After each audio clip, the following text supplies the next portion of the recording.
Alright, so let me tell you about this crazy thing that happened to me while I was on patrol. It was a typical night in northern Minnesota. Kinda chilly, and the woods were just doing their thing. You know, being all creepy in the dark. My partner Mike and I were just cruising along this back road, keeping an eye out for anything out of the ordinary. That's our job after all. We're just chatting about some game, I think, when suddenly Mike slams on the brakes. I'm like, man, what the heck? And he just points ahead and his face is all pale. I follow his gaze and there in the headlights is this thing. It's standing right in the middle of the road. At first, I think it's a bear because, well, it's big and it's on all fours. But then, it stands up. I kid you not, it stands up on two legs like a person. It's covered in fur, dark and matted. And it's got these ears, man, like a dog's ears, but way bigger. And its eyes, they're reflecting the light from the car like some kind of animal. So, Mike and I are just staring at this thing, and I can feel my heart pounding in my chest. I mean, what do you even do in a situation like this? We're cops, we're supposed to handle weird stuff. But this is out of some horror movie. The creature, or whatever it is, just stares at us for a moment that feels like forever. Then, it does the most human thing. It sort of cocks its head like it's curious or something. That's when I get a good look at its face. It's not a bear, it's not a wolf, it's something else. Its face is too long to be a person's, but it's not quite animal either. It's like a mix, you know? Mike's starting to get out of the vehicle, but I put a hand on his arm. I'm like, wait, just wait. I don't know why I say that. Maybe I'm scared of what might happen if we start a fight. Maybe I'm just too shocked to think straight. Then, as we're sitting there watching it, the creature drops back down on all fours and lopes off into the woods. Just like that. It moves so fast, like it's made for running in the dark. We sit there in the car, neither of us saying anything for a good minute. Finally, Mike's like, "Did that just happen?" I nod, still trying to wrap my head around it. Yeah, I saw it. We decide to get out of the car, very cautiously, and shine our flashlights into the woods where the creature disappeared. There's nothing there now, just trees and darkness. No sign that this creature was ever there. We get back in the car and just sit there for a moment. Should we report this? Mike asks. I shake my head. And say what? That we saw a werewolf or something? They'll think we're crazy. So after that, there's this silence in the car. It's heavy, you know, filled with all these unasked questions and what-ifs. We're both experienced cops, seen our fair share of strange stuff. But this is new territory. We start driving again, but it's different now. Every creak of the car, every little sound from the woods seems amplified. Mike's got this grip on the steering wheel like he's expecting something to jump out any second. I can't blame him. I'm feeling the same way. There's this sense of unease that just won't go away.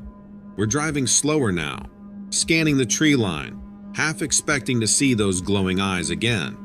But there's nothing, just the normal night sounds, the wind rustling through the trees, the occasional deer darting across the road. It's almost like the whole thing was just our imagination, but we both know it wasn't. Then Mike breaks the silence. You ever hear of anything like this before? I mean, in all your years? I think about it. No, nothing like this. I've heard stories, you know, local legends, but I always figured they were just that, stories. Mike nods. Yeah, same here. But after tonight, his voice trails off. We keep driving, completing our patrol. But it's like we're just going through the motions. Our minds are still back on that road, with that creature. Every time we pass the spot, we can't help but slow down, just a bit, looking for any sign of it. Finally, our shift comes to an end.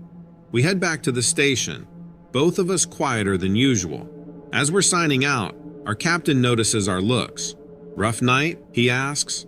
Mike and I exchange a glance. Just the usual stuff, you know, I say. But we both know it's a lie. The truth is still out there in the woods, lurking in the shadows. We part ways, agreeing to meet up for coffee before our next shift. I drive home, but I can't shake it. Every shadow seems like it could be hiding something, and every noise makes me jump. I keep telling myself it was just an animal, something explainable. But deep down, I know it's not that simple. That night, I barely sleep. Every little sound has me sitting up, straining to hear anything out of the ordinary. But there's nothing, just the usual night sounds of the neighborhood. Eventually, exhaustion takes over, and I drift off into a restless sleep. The next day, I'm running on fumes. I keep replaying the encounter in my mind, trying to make sense of it. I do some research on anything that might explain what we saw, but there's nothing that fits, nothing that feels right. Mike and I meet up for coffee, and it's clear he didn't sleep much either. We talk about the usual stuff, but it's like there's this unspoken agreement to avoid talking about last night. It's too raw, too fresh. So, that's where I'll leave it for now. It's hard to put into words how much that encounter affected us. It's like our whole view of the world shifted in just a few moments.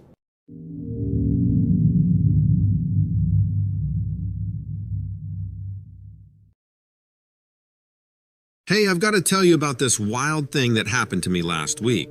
You're not going to believe it, but I swear it's true. I'm still trying to wrap my head around it. So, I'm out on my ranch in Montana, right? It's this sprawling piece of land, surrounded by mountains, forests, and the sky is just this endless expanse above you. I spend most of my days out there with the cattle, fixing fences, that sort of stuff. It's peaceful usually, but last Thursday was different. It was just after sunrise, and I was heading out to check on the cattle in the north field. I've got this old beat-up truck that rattles and complains every time I start it, but it gets me where I need to go. The air was crisp, kind of chilly, and the sun was just starting to light up the peaks of the mountains. Beautiful, right? But as I'm driving along the dirt road, I see something off. The cattle were all clustered together in the middle of the field, and they seemed spooked. Cows don't usually get like that unless there's a good reason. I park the truck and climb out, thinking maybe there's a coyote or a bear around, something like that. I start walking towards the herd, calling out to them, trying to see what's got them all worked up. And that's when I hear this sound. It's like a low rumble, but it's coming from the sky. I look up, and man, I couldn't believe my eyes. There, above the field, is this massive bird. And I mean massive. Its wings were so wide they could have covered my truck. It was dark, almost black, with these gleaming feathers that caught the light as it moved. It was circling above the field, and every time it flapped its wings, there was this sound like distant thunder. I just stood there staring at it, not sure if I was seeing things or what. Now, I've heard stories about the Thunderbird from some of the local tribes. They say it's a powerful spirit, a protector of the land. I always thought those were just legends, you know? But seeing this creature up there in the sky, it made me wonder. It was like nothing I've ever seen before. I must have been standing there for a good 5 minutes just watching it. The cattle were still all huddled together, watching it too. Then, as suddenly as it appeared, the Thunderbird swooped down, close to the field. Its wings spread out, and it was like the whole sky was covered for a moment. The cattle bolted, and I'll admit, I was scared too. I mean, you don't see something like that every day. So, the cattle are running wild, and this gigantic bird is just owning the sky. I've never felt so small in my life. This thing, this Thunderbird, it's not just big, it's like something out of a myth. I feel weird now, even saying it all. I remember thinking I should get out of there. You know, hop back in the truck and just floor it. But my feet wouldn't move. It was like my legs were concrete, so I just stood there watching this creature. It was awe-inspiring and terrifying all at once. The wings, man, they must have been at least 20 feet from tip to tip, easy. Each beat was like a gust of wind, and the sound, that deep rumbling sound, it vibrated in my chest. Then, it did something I didn't expect. It started descending, not fast, but in this slow, controlled spiral. It was coming down towards the field, towards me. My heart was pounding so hard I could hear it in my ears. I thought, this is it. This is how I go out, staring down a legend. But it didn't come for me. It landed on the other side of the field, near the tree line. Even on the ground, it was massive, towering. Its talons dug into the earth like it was nothing. I could see its eyes from where I was standing. These piercing, intelligent eyes. that seemed to take in everything. I don't know how long we were like that, just staring. It felt like an eternity. The rest of the world just fell away. It was just me and this ancient, majestic creature in a standoff. But it didn't feel threatening. It was more like it was acknowledging me, like it saw me, really saw me, and was letting me know that I was in its world. Then it took off again. Those massive wings beat once, twice, and it was airborne, soaring back into the sky. The power of its takeoff kicked up a cloud of dust and leaves, and I had to shield my eyes. When I looked again, it was just a speck in the distance, disappearing into the mountains. After that, everything was eerily quiet. The cattle were long gone, scattered across the field. I was alone, standing there trying to process what had just happened. It was surreal, like something out of a dream. But it was real. I knew it was real. I eventually made my way back to the truck, my legs feeling like jelly. The drive back to the house was a blur. I kept replaying the encounter in my head, over and over. It was overwhelming, humbling, and a little bit scary. I mean, how do you go back to normal after seeing something like that? When I got home, I couldn't stop thinking about it. What did it mean? Why did it show itself to me? And the biggest question of all, would I ever see it again? So that's the story of how I came face to face with a Thunderbird. It's changed the way I look at the world, and it even changed the way I work. I'm not as carefree out there as I once was. That's for sure.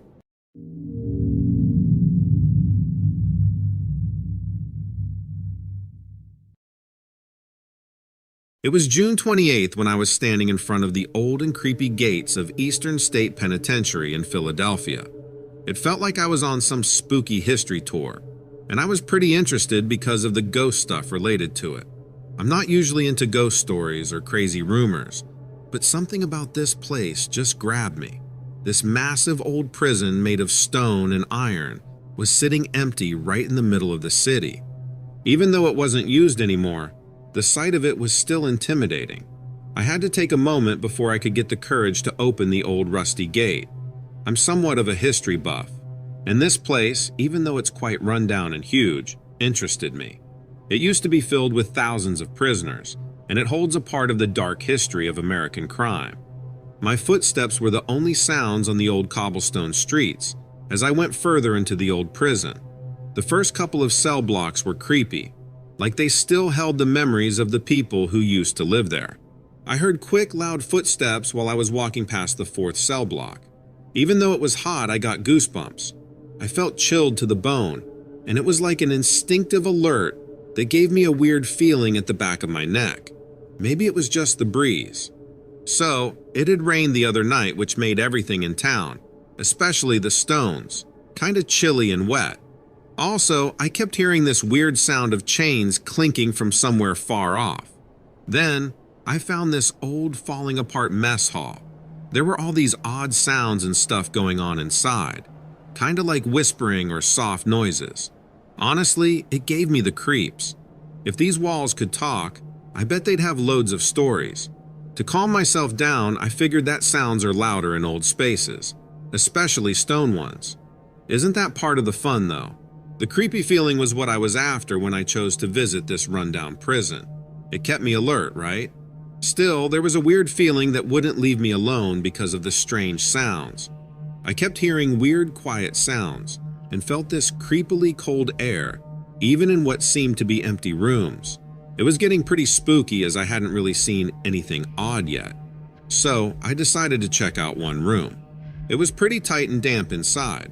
Then I noticed how loud my breathing sounded against the hard walls. The cell stank as I walked around its tight little space.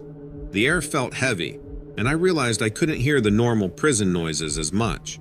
Suddenly, it got really cold when it was just cool a moment ago. When I turned around, I saw this weird figure out of the corner of my eye. It was sort of misty looking in the barely there light, and its shape kept changing, like smoke. But its eyes were intense and unblinking.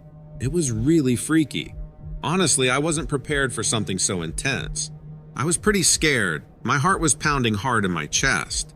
Even though I was terrified, I decided to not chicken out and tried my best to check out this ghost I was seeing. Oddly, the ghost looked like a human. Maybe it was a person who used to live here who was really into history, or just someone whose soul hasn't found peace yet. Honestly, this place feels like it's full of soft voices all trying to get their own story across. It's crazy how fast your view of things can change just like that, especially when you catch a glimpse of bright blue eyes. It had a sort of ghost-like body, but still human-shaped. The eyes were glowing, either because they reflected light or some sort of ghostly power. It scared me so bad I couldn't move. You can't really put the fear into words, but it was more than just raw fear. Because I'm a scholar, it was also a lot of curiosity and a cold feeling of not knowing what on earth was happening. But then, suddenly, the fog cleared. All that remained was the cold and the loud beating of my heart. The eyes were the last to go. Their gaze was so intense it felt like a shiver down my spine. The whole thing was weird. It was so quick, yet it felt like forever. Afterwards, everything seemed off, as if something was missing. I walked out of the jail cell feeling pretty nervous. The whole place was really quiet, and I realized how cold it turned, even though it's June. Being all alone, I started thinking about what just happened. Was it just the wind, some weird sounds, or was it actually something ghostly for the first time? It really creeped me out when I felt like someone else was in the room with me for a bit. The eyes looked so real, and the temperature suddenly dropping was too weird to just brush off. I try to stay skeptical about stuff like this because it's unclear territory, but I can't forget it. The burning eyes, the chilly feel, the whispered words. It stays with me. Eastern State Penitentiary really makes you think about how our rough past still hangs around, sometimes in surprising places. It tells us stories and maybe even looks for understanding. Full of sadness and remorse, this place holds its own tale of terror. It's like countless silent cries from the past are bouncing off the walls, pleading to be remembered. Even though I just visited for a day, it left me with lots to think about. To be honest, I get this creepy feeling that I was being watched. Every time I think about it, it gives me goosebumps. Could it just be my imagination going into overdrive because of the gloomy surroundings? Or was it really some ghost trying to contact me from wherever they are? I guess there will always be things we don't understand about the world, especially when it seems like it's stuck between what's real and what's not. I mean, was this some sort of optical illusion? Or did we really see something supernatural? I don't have an answer, but what I do know is that some experiences or creepy stories really stick with us, becoming a sort of spooky part of our lives.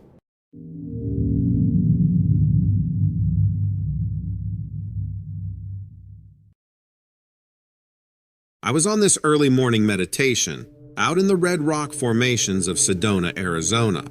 It was a peaceful morning, red-orange light casting long shadows on the harsh, timeless landscape. Sedona's beauty transcends the visual.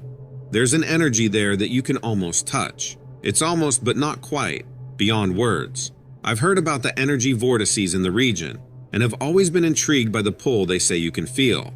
I'm a true empath, and this was like heaven for me. So there I am, parked right in the middle of these breathtaking formations, looking for peace and a connection with something bigger than myself.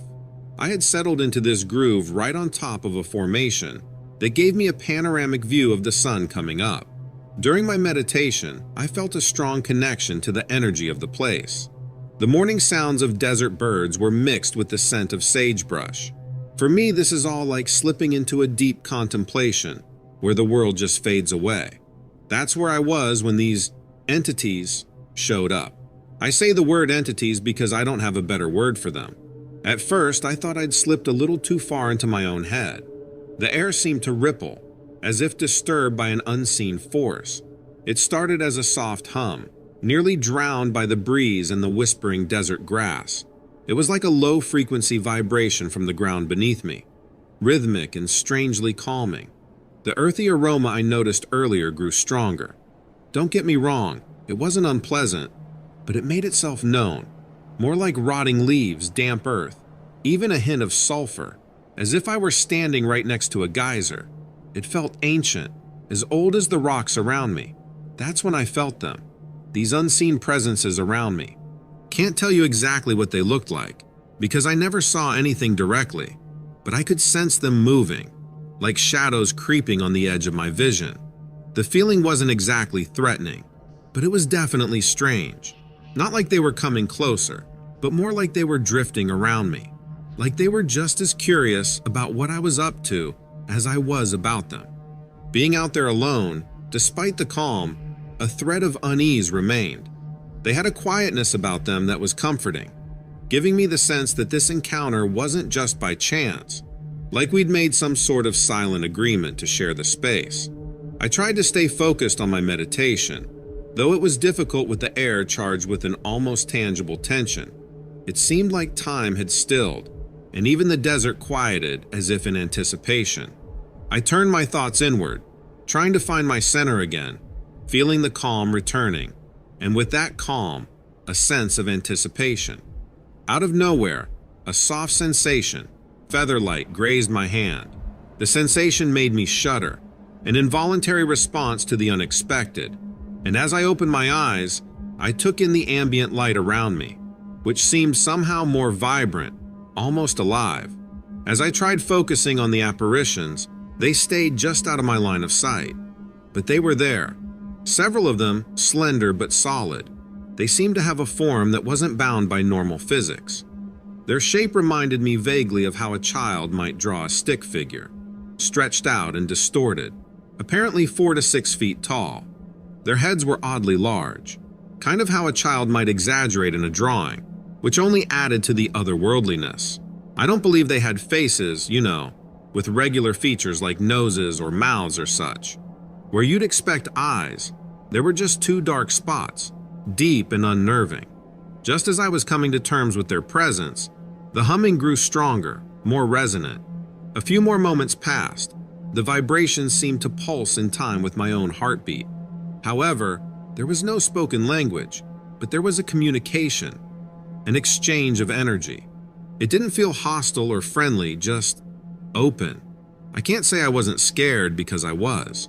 However, my initial fear subsided, replaced by a strange curiosity. I felt the entities were there to observe, maybe gather some information. And then, as quickly as they had appeared, they began to fade away.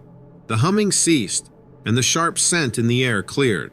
They didn't just vanish, but their presence grew fainter and fainter until I was alone again, surrounded by nothing but the red rocks. It took me a while, perhaps a few minutes or maybe an hour. Time felt jumbled. But when I finally climbed to my feet, I felt changed, as though that encounter had left its mark on me. I knew I would never be the same again. Ever since that day, I've been drawn back to that red rock formation, as if the rocks themselves are calling me. The place now held a deeper mystique for me. Even though I've never seen the entities again, the site still has a lingering energy that comforts me, and somehow it always brings a smile to my face. In the end, all I can say is, whether you believe in aliens or not, whether these entities I felt were real or just fragments of my overactive imagination, this experience was as real to me as the red rocks themselves.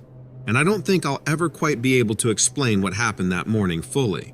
But I will continue to seek those moments where the natural and the supernatural blend seamlessly into each other.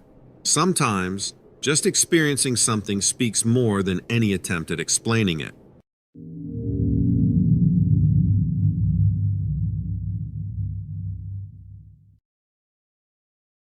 So, it was a couple of years back, in the dead heat of August. I'm out in the Tonto National Forest in Arizona, and yeah, I know what you're thinking. Who walks alone at night in a forest? But man, it was my thing, The quiet, the stars, the whole night vibe. It was calming. Like, usually you'd have hikers all over, but at night, it was just me. The sounds of the place were louder, felt closer. It was a different world. I started these walks after my life turned upside down. Divorce, job stress, lost my folks, you name it. This was my escape, my little break from all that mess. It was just me out there. No worries, no nothing. Just me in the woods. This one night, I head out after the sun dips down. I've got my flashlight and this itch for some time away from everything. As I'm wandering deeper into the woods, I start spotting constellations up in the sky. They're like this silent, reliable map over me. And man, staring at those stars makes you feel tiny, but in a good way. I keep moving until I hit this spot I like, a clearing with a stream. It's my go-to place to chill. I'm sitting there, eyes shut, just taking it all in. The water, crickets, everything. But then, there's this weird smell, kind of musky, and something else I can't quite place. I figure it's just some rotting wood or something, not a big deal. Suddenly, this warm breeze hits me. It's weird for a night in August, right? It felt off, kind of like something was there with me. I can't explain it, but it was eerie. That's when things get real weird. It's like the forest just goes silent. You know that feeling like something's watching you? Yeah, that hit me hard. I hear something across the stream, so I flick on my flashlight, and there's these two red eyes staring back at me. It freaks me out, man. They're shining through the leaves, and I'm not kidding. They're spooky. And then, whatever it is steps out, and I'm just frozen. This thing, it's tall and looks all kinds of wrong. One moment it's furry, the next it's not. Its face is flipping between human and animal. I'm standing there, flashlight shaking, and this creature just turns and vanishes into the bushes as fast as it showed up. I'm left there and my heart's slamming in my chest, and there's this musky smell still hanging around. Part of me is freaking out, but my legs won't move. And then it comes into my head, skinwalker. That word just jumps into my head out of nowhere, right? It's like one of those things you hear about around a campfire or in those old legends that locals talk about. But when it's just you in the dark and your heart's racing 1,000,000 miles an hour, those stories feel a little too real, you know? So I'm standing there and every part of my brain is telling me to book it, but my legs are just not getting the memo. It's like they decided, nah, we're good, we'll just stay here where the creepy creature thing might be lurking. Great. Eventually I start walking again, but the forest, man, it's not the same. It's like the vibe's been flipped upside down. There's this thickness in the air, and every sound is dialed up to 11. The breeze doesn't feel refreshing anymore. It feels like whispers, and not the good kind. I keep thinking about the skinwalker. In the stories, they're these creatures, right? They can change shape, look like any person or animal they want. They say they're like the dark side of nature, or magic, or whatever you want to call it. And I'm not saying I believe it, but try telling that to my imagination at that moment. The walk back is brutal. Every little sound has me twitching like I'm some kind of paranoid squirrel. A branch snaps, and I'm ready to run. A shadow moves, and I'm 2 seconds from a heart attack. It's not just fear, it's the feeling that you've seen something you weren't supposed to, and now you can't unsee it. When I finally see the lights of my house, it's like crossing the finish line at a marathon I never signed up for. Safe at my doorstep, the sun's coming up, and I'm thinking about that walk. It was supposed to be my escape, my little slice of peace. Instead, I've got a memory that's gonna stick like gum on a hot sidewalk. Days go by, and I keep looking back at those woods from my window. I can't help it. It's weird, but it's not just fear I feel. It's respect, maybe even a bit of wonder. That night, it changed something in me. I used to walk into those woods like I owned the place, like it was my personal retreat. Not anymore. Now, I look at those trees, and there's this acknowledgement. It's their world too, maybe even more theirs than mine. And they've got secrets, man, secrets that you might stumble on if you're not careful. I haven't stopped my walks, but they're different now. I'm more alert, more aware. I stick to the paths more, and I keep my eyes on the stars less. I listen more too, not just to the sounds, but to the silence as well. There's a rhythm to the forest, and that night taught me to respect it, to really listen to it. So, yeah, that's the story. Make of it what you will. Maybe it was just a bear, or my eyes playing tricks on me. But maybe, just maybe, it was something more. Something from those old tales that are too true to tell. Either way, I'll never look at a night walk the same way again.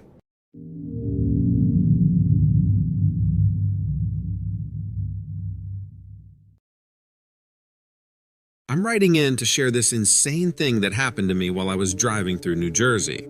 It was late, maybe around 11 p.m., and I was on this lonely stretch of road cutting through the Pine Barrens. It's this huge forested area in South Jersey. You know, the kind of place where you could get lost for days. Anyway, I was just trying to get to my motel in Atlantic City, but GPS was acting all wonky, kept rerouting me in circles. It was weird, but I figured it was just some glitch. The road was super dark, only my headlights cutting through the black. Trees lined the road in a way that was super creepy. It was quiet too. Too quiet. Usually you hear crickets or something, right? But not then. I had the radio off because I was trying to concentrate on the directions. And that silence was just eerie. So I'm driving, and out of nowhere, there's this figure by the side of the road. At first, I thought it was a deer. We've got tons of them in Jersey. But as I got closer, I realized it was no deer. This thing was standing on 2 legs, not 4. It was pretty tall, maybe around 6 feet, but hunched over. Its skin looked leathery, almost like bat wings stretched over bones. And the head, that's what freaked me out the most. It had these glowing red eyes and these horns or antlers jutting out from its head. My heart was racing, and all I could think was, no way, this can't be real. I slowed down the car, trying to make sense of what I was seeing. And then this creature, it turns and looks straight at me. Those eyes, they were like burning coals. It felt like it was staring right into me. I'm not gonna lie, I was scared out of my mind. All those stories about the Jersey Devil I'd heard as a kid came flooding back. I thought about stopping, rolling down the window, getting a better look, but something in my gut told me that was a bad idea. You hear those stories about people encountering weird stuff and how it goes bad? Yeah, I wasn't about to be that guy. So I hit the gas, not caring about the GPS anymore. I just wanted to get out of there. I kept looking in the rearview mirror, half expecting that thing to be chasing after me, but it didn't. It just stood there, watching as I drove off. For the next few miles, I was a mess. My hands were shaking on the wheel, and I kept telling myself it was just some prank. And my mind was spinning with a million thoughts. That thing I saw, it wasn't human, and it definitely wasn't something that should even be alive. The road seemed to stretch on forever, and the forest was not ending. Every shadow seemed alive, and every little noise made me jump. I was on edge, expecting that thing to leap out at any moment. I slowed down a bit, trying to calm myself. The last thing I needed was to crash in the middle of nowhere. My eyes were darting around, scanning the trees, the road, everywhere. That's when I saw it again. This time, I watched as it came out of the trees and into the middle of the road, just standing there, looking at me. I slammed the brakes, hard in my throat. The car skidded to a stop, and there we were, just staring at each other. This time, I got a clearer look at it. It was even more terrifying up close. Its skin was this sickly gray color, stretched tight over its bones. It had these long, twisted arms that ended in what looked like claws. And its face, I'll never forget that face. It wasn't just the red eyes or the horns. It had this snarl, like it was angry or hungry. Then it did something that freaked me out even more. It tilted its head, almost like it was curious. I swear, for a second it seemed more human, or like it was trying to figure me out. Was I about to become another weird tale people told around here? I remembered my phone, thought about trying to call for help, but I knew the reception was spotty at best in these parts. Then, it stepped off the road, melting into the shadows. I sat there, unsure if it was safe to move. After what felt like an eternity, I slowly started driving again, constantly checking the mirrors, half expecting it to reappear. The rest of the drive was a blur. I don't even remember how I got to the motel. When I finally did, I locked myself in my room, not daring to look out the window. I couldn't sleep, couldn't even close my eyes without seeing that creature's face. I know it sounds crazy, and part of me still can't believe it happened, but it did. And I can't shake the feeling that it was more than just a random encounter.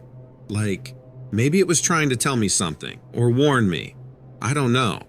The next morning, I had half a mind to go back and look for it in the daylight, but another part of me was terrified of what I might find. So, there you have it. My encounter with what I think was the Jersey Devil.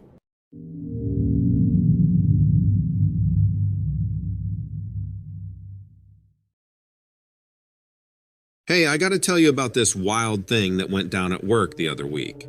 I've been working as a professional drone pilot. Not the military kind, though. I fly these high-tech drones for environmental research, mapping out changes in the coastlines up here in Nova Scotia, Canada.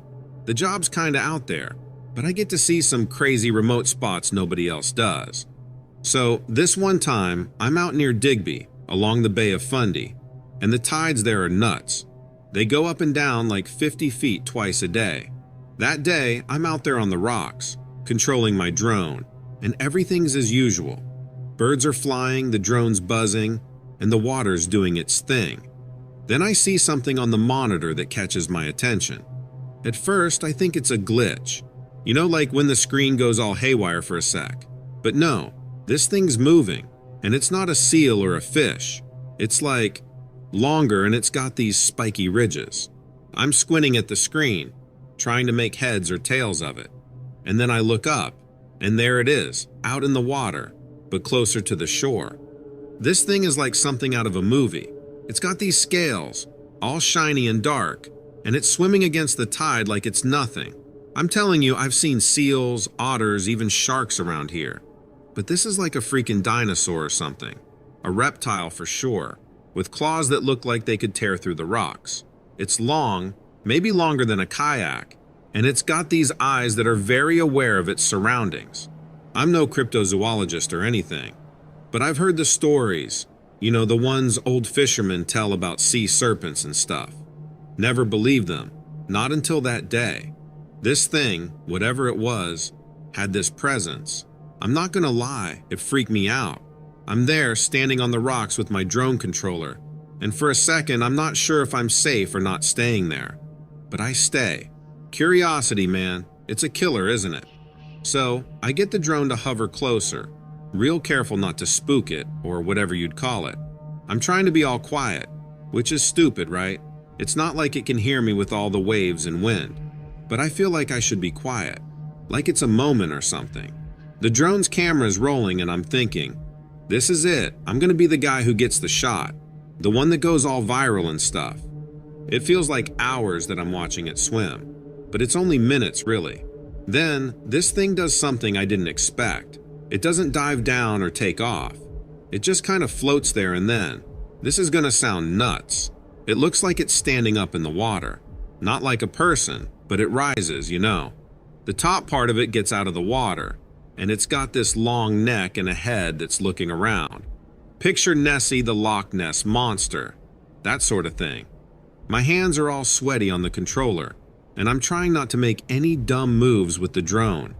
This creature, it's just scanning the shore like it's looking for something, or maybe someone. And I'm thinking, please don't let it be me it's looking for. Because, let's face it, what would I even do if it started coming my way? No way I could outrun it. Not on these rocks and with the tide coming in like that.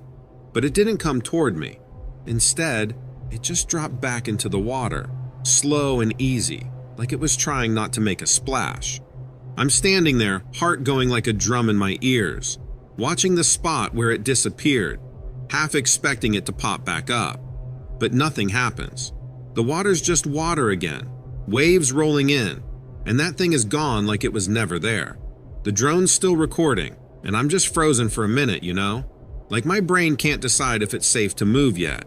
Eventually I get a grip, reel the drone back in, and pack up my gear. I take a last look around just in case, but it's all clear. I book it back to my truck, and the whole way I'm looking over my shoulder, scanning the waterline. Nothing jumps out, but that feeling of being watched doesn't quite go away. It's only when I'm safely inside the truck, doors locked, that I let out a breath I didn't know I was holding. My hands are shaking a bit as I start the engine, and I'm not ashamed to admit I was rattled. The drive back to town is a blur. My mind is racing faster than the truck's wheels.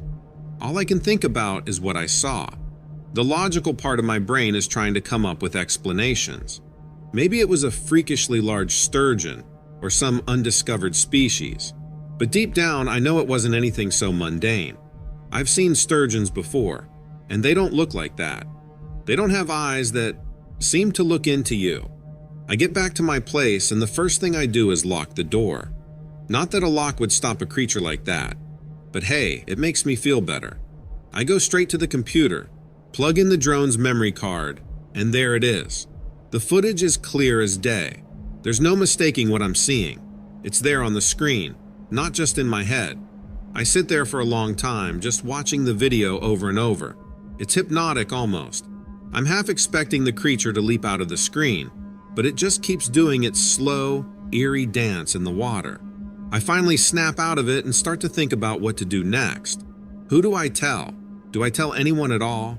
The last thing I want is to become some crackpot conspiracy guy. But this is real. For a long time, I don't do anything. I keep the video to myself, go about my business, but the image of that creature haunts me. I have trouble sleeping, keep having dreams, where I'm back on those rocks and it's there. But this time it's not content to just swim away. Sometimes it comes on land, its body morphing, stretching until it towers over me, and I wake up just as it reaches out. The days pass, and the weight of keeping this secret starts to gnaw at me. I think about going to the authorities, but what would I say? Hey, I found a sea monster, wanna see? I can imagine the smirks and eye rolls. Plus, I don't want to risk them taking my footage, and I end up with nothing. Instead, I start hitting the books. Well, the internet. I spend nights deep diving into marine biology forums, cryptozoology blogs, any place that might have answers. I find stories of sightings along the Bay of Fundy going back centuries. Tales of the Digby Dragon, they called it.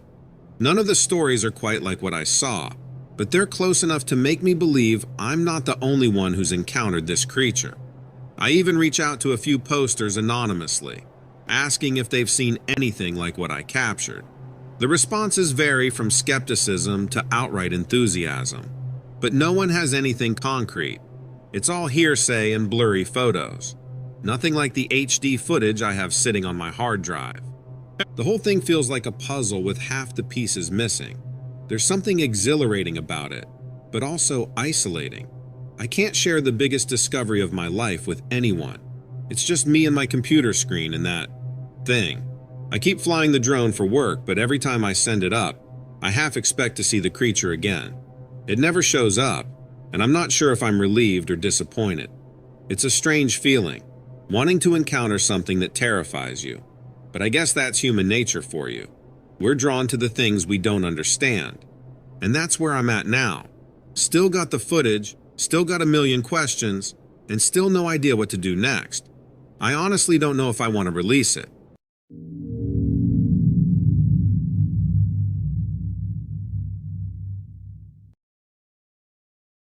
My name's Jake. I've been working on a road crew in Louisiana for the past 5 years. It's a tough job, but it keeps me outdoors, and I like that. We were working near the Atchafalaya Basin, which, if you don't know, is this massive swamp area. Think alligators, snakes, and thick, muddy water. It's the kind of place that looks otherworldly, where you'd expect to see some weird stuff, but nothing like what I saw that night. It was getting late, around 9 p.m., and we were finishing up for the day.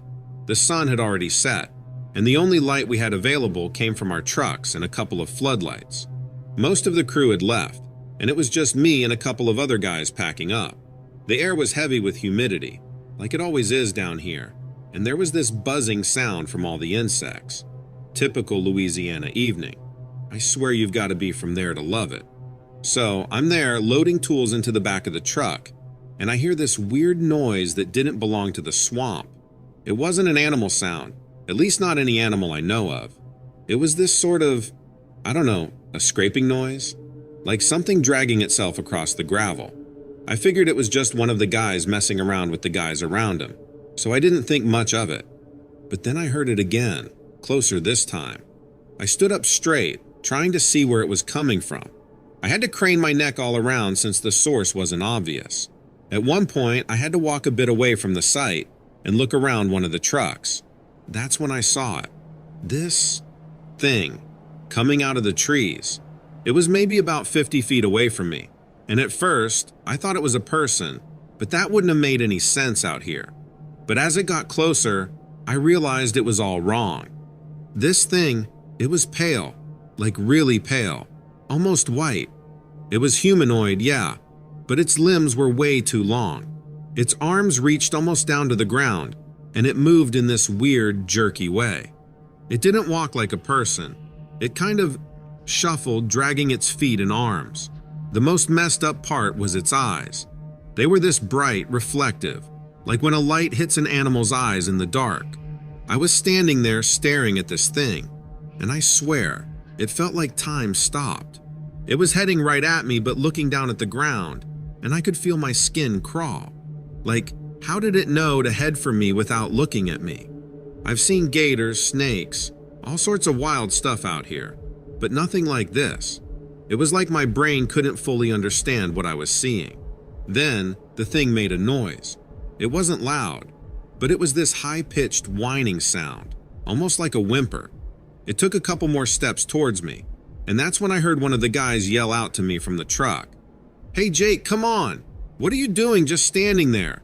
His voice kind of snapped me back to reality, but when I turned my head back to where the creature was, it was still there, just closer now, maybe about 30 feet away.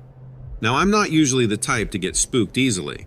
I've been in the thick of the swamp, dealt with wild animals, but this thing, it's hard to explain, but it was like it didn't belong here, like it wasn't just a normal animal or something.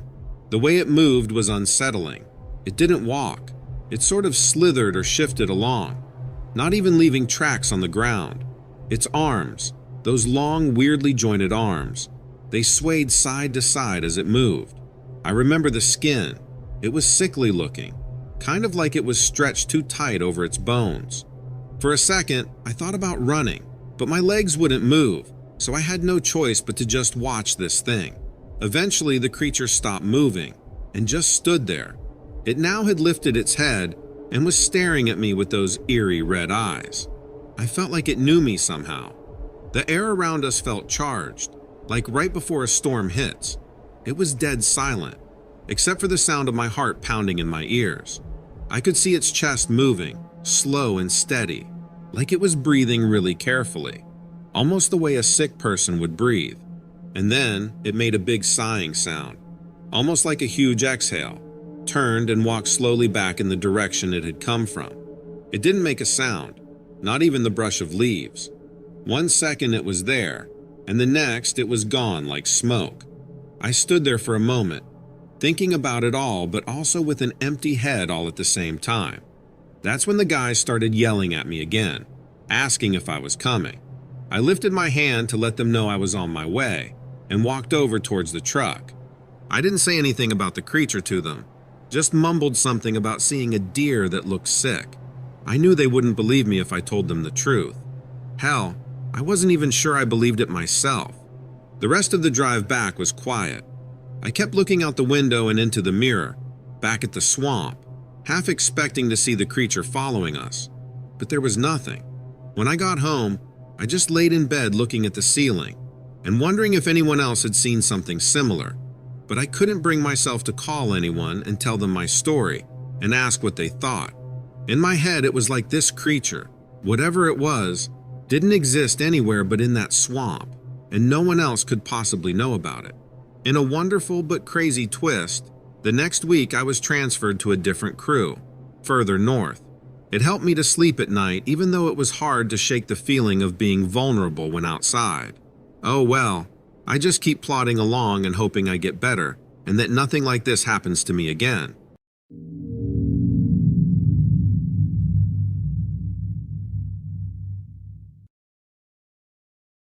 I work as an elevator technician in a massive office building in downtown Toronto, Canada. It's one of those buildings that makes you feel tiny when you look up at it from the street. Working there, you see all sorts of people, and that's one of the things I like about my job. Okay, let's rewind a bit. I'm just your average guy, nothing special about me. I fix elevators for a living. It's a cool job, I guess. Gets me into all sorts of nooks and crannies in the building most people never see. The building I work in, it's old, like really old. It's got this classic vibe, lots of dark wood and brass, but with modern offices set up inside. The kind of place where you wouldn't be surprised to find a hidden door leading to some secret room. So, this one evening, I'm working late. It's not unusual for me. Elevators have this habit of breaking down at the most inconvenient times. I'm there in the elevator shaft, working on some wiring, when I hear this noise. Now I'm used to all sorts of building sounds, but this was like a whisper, but not quite. More like a soft murmur, just on the edge of hearing. I didn't think much of it at first, figured it was just the wind or something. But then, it happened again. And it's not just any sound. It's like someone's talking, but not in a language I recognize. I climb out of the shaft, thinking maybe someone's stuck in one of the offices, or there's a TV left on. I walk down the hallway, and that's when I see it. At the end of the hall, there's this figure. It's hard to describe. It's like looking at a shadow, but it's standing right there in front of you. This figure, it's not moving, just standing there. But here's the thing, it's not like a person. Its shape keeps changing, like it can't decide what it wants to be. One moment it looks kinda human, the next it's something else entirely. I stop dead in my tracks. It's not just the sight of it, but the feeling it gives you. It's like you're being watched, but more intense, like it's looking right into you. I don't know what came over me, but I decide to approach it. Stupid, right? But I had to know what it was. I start walking towards it, slow and steady. But the closer I get, the more this sense of dread builds up inside me. It's like my body's screaming at me to turn around and run, but I keep going. I'm about 10 feet away from it when it finally moves. It's hard to explain, but it's like it shifts, and for a second, it's clearer. I can almost make out features, like a face, but not quite. And then, it makes this sound. It's not loud, but it cuts through everything. It's like a sigh, but there's this sadness in it, this deep, aching sadness. And then the image vaporized and was completely gone. I shook off the weird feelings, telling myself it was just my imagination. I mean, ghosts aren't real, right? But no matter how much I tried to rationalize it, I couldn't shake the feeling that what I had seen was real, very real. I decided to head back to the elevator shaft to finish my work. I couldn't just leave it undone since the offices would be open again in the morning. But as I walked back, I noticed the building felt different. Quieter, maybe? It's hard to put into words. It's like the usual background noise of the building had faded away, leaving this heavy silence. As I'm working, I can't help but think about that figure. What was it? Why did it seem so sad? And why did it appear to me? I've worked in this building for years and never experienced anything like this. Once I finished up with the elevator, I packed up my tools and headed to the ground floor. The night security guard, Mike, was at his desk as usual. I've known Mike for years, and he's the kind of guy who's seen it all. So, I decided to tell him about what happened. I expected him to laugh it off, but he didn't. Instead, he looked serious. "You saw her, didn't you?" he asked. "Who?" I replied, a bit taken aback. "The lady, the one who haunts this building," he said. "I can see that look in your face." I was freaked out to say the least, and Mike went on to tell me about the building's history. Turns out, it was built on the site of an old mansion that burned down in the 1800s. A family lived there, and there was a tragic accident. A woman in the family died in the fire, and ever since then, there have been stories about her ghost haunting the place. Mike said he'd seen her a few times over the years, always late at night when the building was quiet. He described her the same way I saw her, a shadowy figure that seemed to be in pain, full of sadness. I left the building that night feeling a mix of fear, curiosity, and sympathy, I guess. Sympathy for whatever that spirit was, trapped in this world, unable to move on. Over the next few days, I couldn't stop thinking about the encounter. It was like the experience had opened a door I couldn't close. I found myself researching the history of the building, the fire, the family that lived there. The more I learned, the more I felt drawn to the story of the woman who died in the fire. I started working later and later, hoping to see the figure again. And then, one night, it happened. I was in the same hallway, and there she was, just like before. But this time, I felt less afraid and more determined, I guess. Determined to help her if I could. I approached her slowly, speaking softly. I told her I knew about the fire, about her family. I said I was sorry for what had happened to her, and as I spoke, she seemed to become more solid, more like a real person than a shadow. For a brief moment, our eyes met. There was so much pain in those eyes, but also a kind of gratitude. Then, with another sigh, she faded away. After that second encounter, things started to change for me, both inside and outside of work. I couldn't just go back to my normal routine. The experience with the ghost, it stuck with me. I started spending more time in the building, even when I wasn't working. I'd walk through the halls at night, trying to feel that presence again. But she never appeared. Maybe she was gone for good, or maybe she was just avoiding me. I don't know. During the day, the building was bustling with people, and it felt like any other office building. But at night, it transformed. The silence was deeper, the shadows longer. Sometimes I felt like the building was alive, breathing with a life of its own. I talked to Mike, the security guard, a few more times. He had other stories, not just about the ghost I saw, but other things. Weird noises, doors closing on their own, that kind of stuff. He seemed to believe the building was haunted, not just by the woman from the fire, but by other spirits too. This whole thing, it started to affect me more than I'd like to admit. I'd lie awake at night, thinking about the building, the ghost, the history. It felt like I was being pulled into a world I didn't understand. Then, one night, something happened that I still can't explain. I was in the building, alone as usual. I was walking down one of the upper floor hallways when I heard a noise behind me. It sounded like someone whispering my name. I turned around, but there was no one there. I kept walking, but the whisper followed me. It was like it was coming from the walls, the air, everywhere and nowhere at the same time. I started to feel this sense of dread, like I wasn't supposed to be there, like the building itself was telling me to leave. I picked up my pace, heading for the stairs. But then, right in front of me, a door slammed shut. No wind, no explanation, just a door slamming on its own.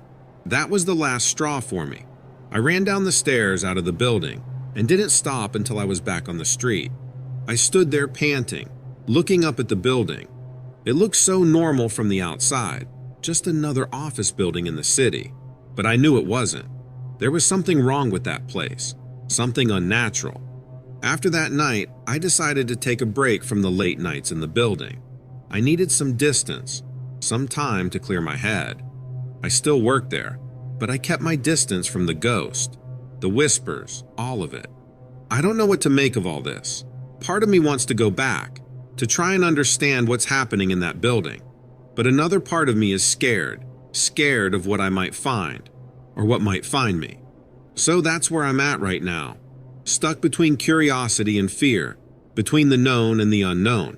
What do you think I should do? Keep investigating, or just let it go and move on with my life?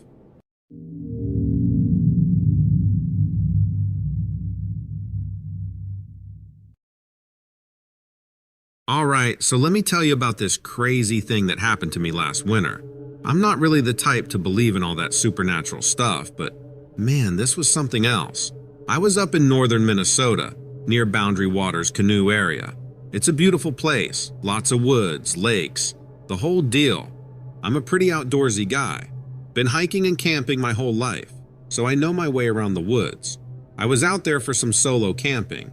It was mid-December, and yeah, it was really super cold, but I was well prepared, or so I thought. The first couple of days were great.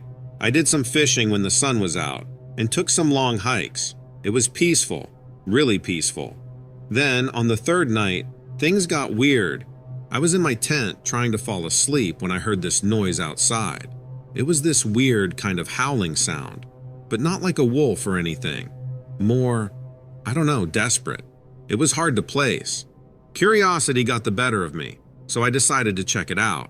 I put on my boots, grabbed my flashlight, and unzipped my tent. It was a clear night, the moon was bright, and there was snow everywhere, so I could see pretty well even without the flashlight. I started walking towards where I thought the sound was coming from. I was being as quiet as I could, stepping lightly on the snow. I kept going for a few minutes, and then I saw it.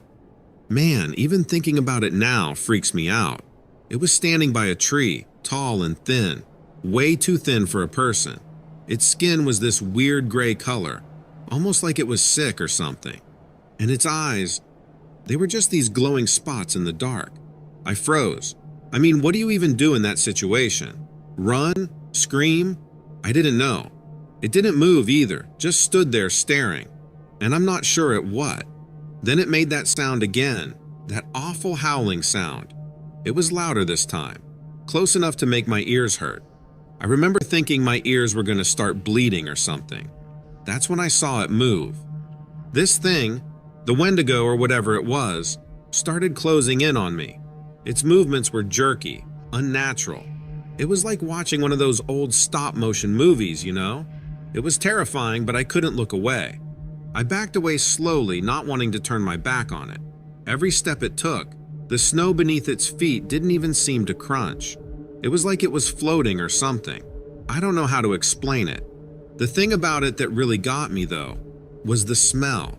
It was this rotten, earthy scent, like damp soil and decay. It filled my nostrils and made me want to gag. I'd never smelled anything like it before, and I hope I never do again. As it got closer, I could see its face more clearly in the moonlight. Its eyes were sunk deep into its skull, and its mouth was filled with these long, sharp teeth, like needles. It looked like it hadn't eaten in ages, all gaunt and starved. I knew I had to do something. I couldn't just stand there and get myself in trouble. So I started shouting at it, waving my arms, trying to make myself look bigger. I don't know why I thought that would work, but in the moment, it was all I could think of. To my surprise, it stopped, just stood there tilting its head like it was confused. I kept yelling, throwing in some threats for good measure. I don't think it understood what I was saying, but the noise seemed to bother it. Then it jerked around in this weird way and darted into the trees. The way it moved was so bizarre, just disappearing into the darkness. I didn't waste any time. I bolted back to my tent, grabbed my stuff, and started hiking back to my truck. I didn't care about packing properly or being quiet anymore. I just wanted to get out of there. The whole way back, I kept looking over my shoulder, expecting to see that thing following me, but it never showed up again. When I finally got to my truck, I threw my gear in the back and drove away as fast as I could. I drove straight home. I must have looked a mess when I got back because my roommate immediately was like, "Dude, what happened to you?" I just brushed it off, said I cut the trip short because of the weather. I didn't think he'd believe me if I told him about the Wendigo. But that night, man, I couldn't sleep. Every little sound in the house made me jump. I kept seeing that thing's face every time I closed my eyes. I was a wreck. The next day, I made a decision. I had to know if what I saw was real or if I was losing my mind. I spent hours on the internet, reading about cryptids, folklore, anything I could find. The Wendigo kept coming up, and the more I read, the more it matched what I saw. It's this creature from Native American folklore, supposed to be this spirit of hunger and the cold. Fits my encounter, right? I even reached out to some forums online, places where people talk about this stuff. Most of the responses were people thinking I was making it up, but a few people took me seriously. One guy even said he had seen something similar in the same area a few years back. He's the one who told me to reach out to you. After a couple of days of this, I was more confused than ever. Part of me wanted to go back to prove to myself I wasn't crazy, but the same part of me was like, no way, man. You're lucky you got out of there. Life went on, but I started avoiding going out into the woods, which was a big deal for me. I even started seeing a therapist because I was having these nightmares about the creature. Months went by, and I slowly started to get over it. I even went camping again, but always with friends and never in the same spot. I couldn't shake the feeling that I was being watched, though. Every snapped twig, every shadow in the corner of my eye, it made me think it was back. And that's pretty much it. I guess the big takeaway from all of this is that there's stuff out there we don't understand. Things that don't fit into our neat little boxes. I'm more cautious now when I go out into the woods, more respectful of the fact that I'm not always at the top of the food chain.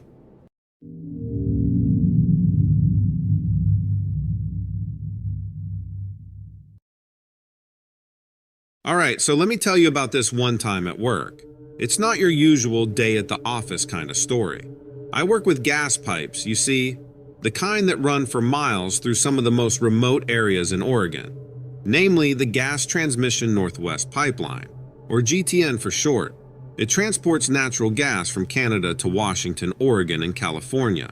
It was a typical foggy morning when I set out to check on a section of pipeline near the border of California. I've been doing this job for about 5 years now. It's quiet, pays well, and I get to be outdoors, which I love. I'm pretty familiar with the area, the dense forests, the way the mist hangs between trees, and the usual sounds of nature. I had reached a particularly isolated stretch.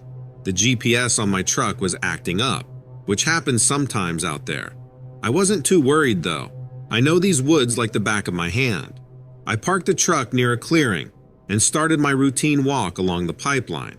The air was crisp and there was this smell like wet earth after rain. It was comforting in a way. As I walked, I noticed something odd. There was this sound. It's hard to explain. It wasn't an animal though. It was a kind of humming, like a fridge but softer. I stopped to listen, thinking maybe it's the pipeline, but this was something else. I followed the sound, veering off my usual path. The trees seemed to close in around me, and the fog was getting thicker. That's when I saw it, or rather them. There were 3 figures standing in a clearing ahead. They were tall, really tall and thin. Their skin, if you could call it that, looked rough like tree bark. It was like they were part of the forest itself. For a moment, I thought they were some weird sculptures or something. But then one of them moved. It was a slow, deliberate motion, and as it did, the humming got louder. I stood there trying to make sense of it. They didn't seem to notice me, or if they did, they didn't care. I realized then that I should probably leave. I mean, who wouldn't, right? But my legs wouldn't move. It's not that I was scared exactly. It was more like I was caught in something, not physically, but like I was stuck in that moment. The one that had moved turned its head towards me. I couldn't see its face, not really. Just these deep eyes and the rest covered in fur. It's just there, existing in a way that's hard to wrap your head around. You'd think in a situation like this, you'd freak out. But for me, it was different. It was more like I was caught in a trance. Now this creature, or whatever it was, starts to move again. But it's not coming towards me. Instead, it's like it's doing something. The other 2 are still, like statues made of bark and shadow. But this one, it's moving its arms in a way that's rhythmic, almost like a dance. And as it moves, the air around it starts to shimmer, like heat waves on a hot road. I'm standing there, trying to make sense of it, and I realize that the air isn't just shimmering, it's changing. The fog around the creature starts to swirl, forming patterns. It's like watching clouds take shape, except it's right there, just a few feet away. These patterns, they're not random. They look like symbols or writing, but not any kind I've ever seen. I'm no stranger to weird stuff in the woods. I've seen bears, I've stumbled across illegal camps, and once, I even found a crashed drone. But that's all normal stuff compared to this. This was different. This was something else entirely. It's not something you expect to see, not even in the most remote parts of Oregon.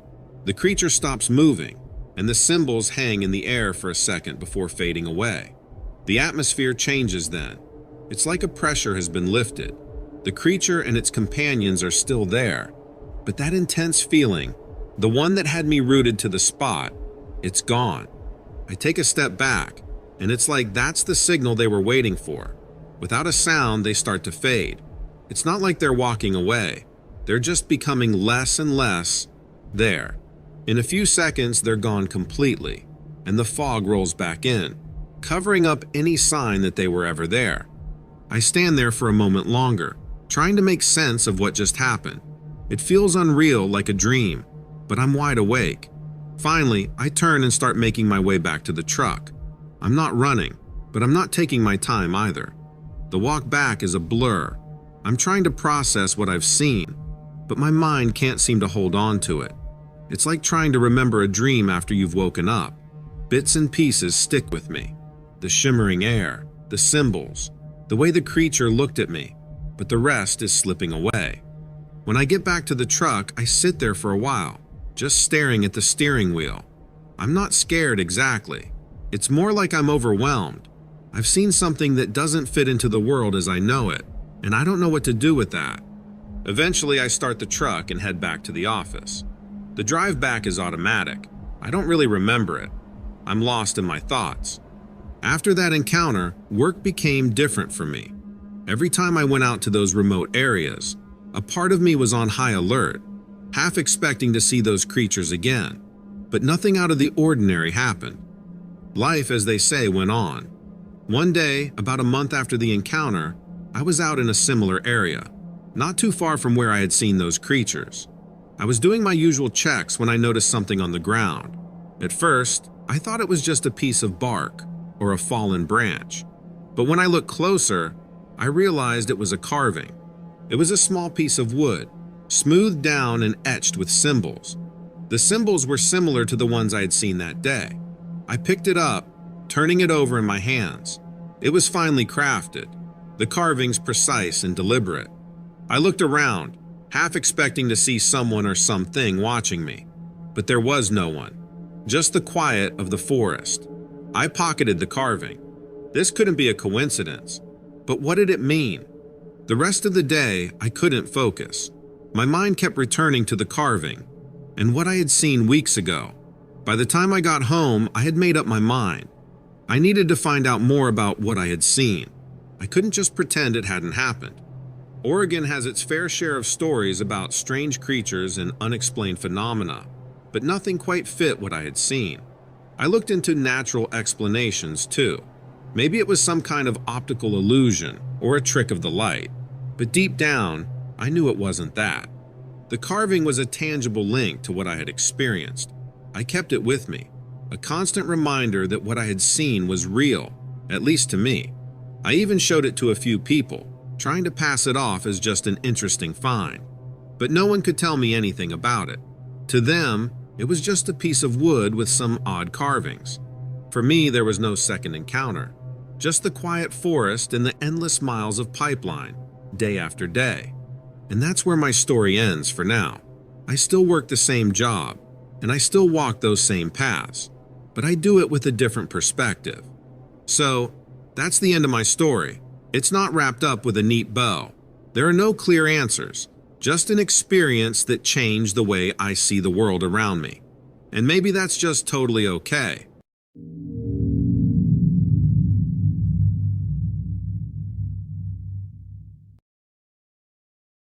Alright, so I've got this story to share, and it's something I never thought I'd be talking about. You see, I work as a beekeeper outside of Knoxville, Tennessee.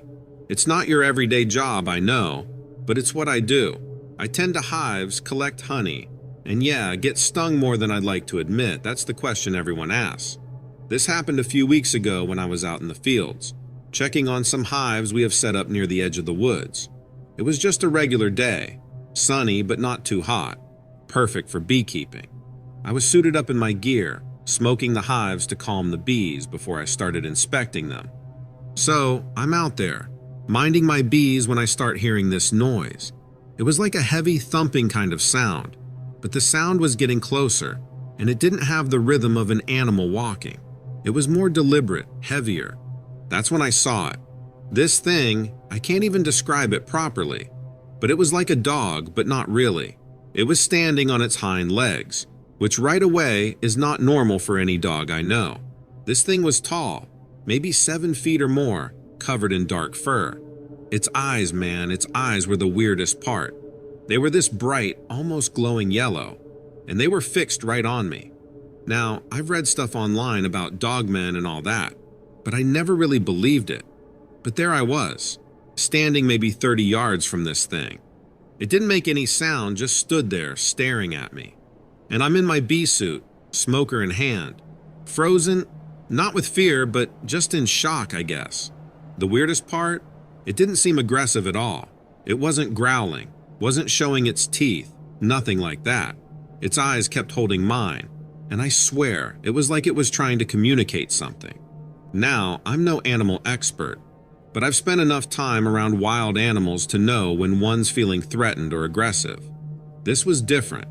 It was almost like it was as curious about me as I was about it. The thing tilted its head slightly, the way a dog does when it's puzzled. It was a strangely human gesture, and it made this creature seem less like a monster and more like, I don't know, something else. I slowly took a step back, not wanting to startle it or seem like a threat. Its eyes followed my movement, but it didn't advance. Instead, it took a step back as well, mirroring my action. That's when I realized it was mimicking me. This was beyond bizarre. I've read about apes and some smarter animals mimicking human behavior, but a dogman in the Tennessee woods, that was new. The air around us was still, the usual sounds of the forest muted in the background. It was like we were in our own little bubble, just me and this creature. I lowered the smoker I was holding, trying to show that I wasn't a threat. In response, it slowly lowered its arms, which were oddly long and ended in hands, not paws, with fingers that were much too human. I took another step back, and again it mirrored me. There was a strange sense of understanding between us, a mutual recognition that neither of us meant harm. After a few moments, it turned away, giving me one last glance over its shoulder before it disappeared into the forest. Continuing from there, I was left standing alone in the field, the bee smoker hanging limply in my hand. The creature was gone, but the impression it left was profound. I couldn't just pack up and go home like it was any other day. I needed a moment to gather my thoughts, to try and understand what had just happened. For the rest of the day, I couldn't focus on my work. My mind kept replaying the encounter over and over. I've heard stories from other folks around here about strange creatures in the woods, but I always took them with a grain of salt. Now I wasn't so sure. What I saw wasn't just some misidentified animal. It was something different, something unexplainable. I decided to do a little research when I got home. I spent hours online, reading about dogmen, cryptids, and other unexplained creatures. Most of the accounts were far-fetched, but a few sounded eerily similar to what I experienced. They talked about creatures that walked on two legs, with canine-like features and intelligent eyes. The descriptions varied, but the core elements were the same. The next day, I was hesitant to go back to the hives. Part of me was scared I'd run into the creature again, but another part of me was curious. What if it was still out there? What if it showed up again? I decided to go back, telling myself it was just to check on the bees. But deep down, I knew I was hoping to see the creature again. As I worked, I kept glancing towards the woods, half expecting to see those yellow eyes watching me. But there was nothing, just the normal sounds of the forest and the buzzing of bees. I felt a weird sense of disappointment mixed with relief. A few days passed without any sign of the creature. I started to wonder if I'd imagined the whole thing. Maybe it was just a bear, and my mind had played tricks on me. But then, something happened that made me believe it was real. I was out in the field, just finishing up with the hives, when I noticed something at the edge of the forest.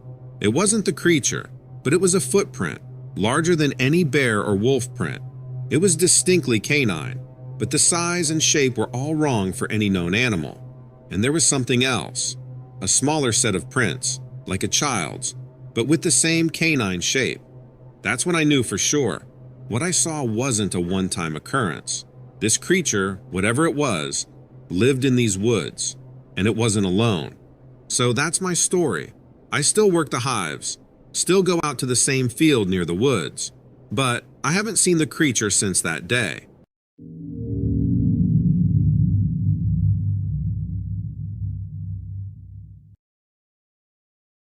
Living in Idaho has its quirks, especially when your dog decides to play hide and seek in the wilderness. That's exactly what I was dealing with a couple of years back. It was fall, and Ponderosa State Park was the stage for this little drama. The place was covered in a thick mist that day, making it feel like I was trying to navigate through a cloud. She was a clever dog, always on the hunt for small game like squirrels and chipmunks. She'd usually keep close, but on that day, she just vanished. It's funny, I'm not the type to get jittery when the sun goes down, but calling out for her in the chill of that night, I was genuinely spooked. The cold was biting, and the mist seemed to swallow sounds, making the world seem further away than it was. I kept moving, pushing through the underbrush, my voice calling for her, only to be returned to me by the eerie silence of the park. We'd been through a lot, she and I, and the thought of losing her out there in the wild hit me harder than I expected. I must have been wandering for hours. My calls were just echoes, with no reply from her. A real sense of dread was settling in, the kind you feel when you think you've lost a true friend. The park was dead silent, amplifying the crunch of my footsteps, making my own sounds feel like a roar in the quiet.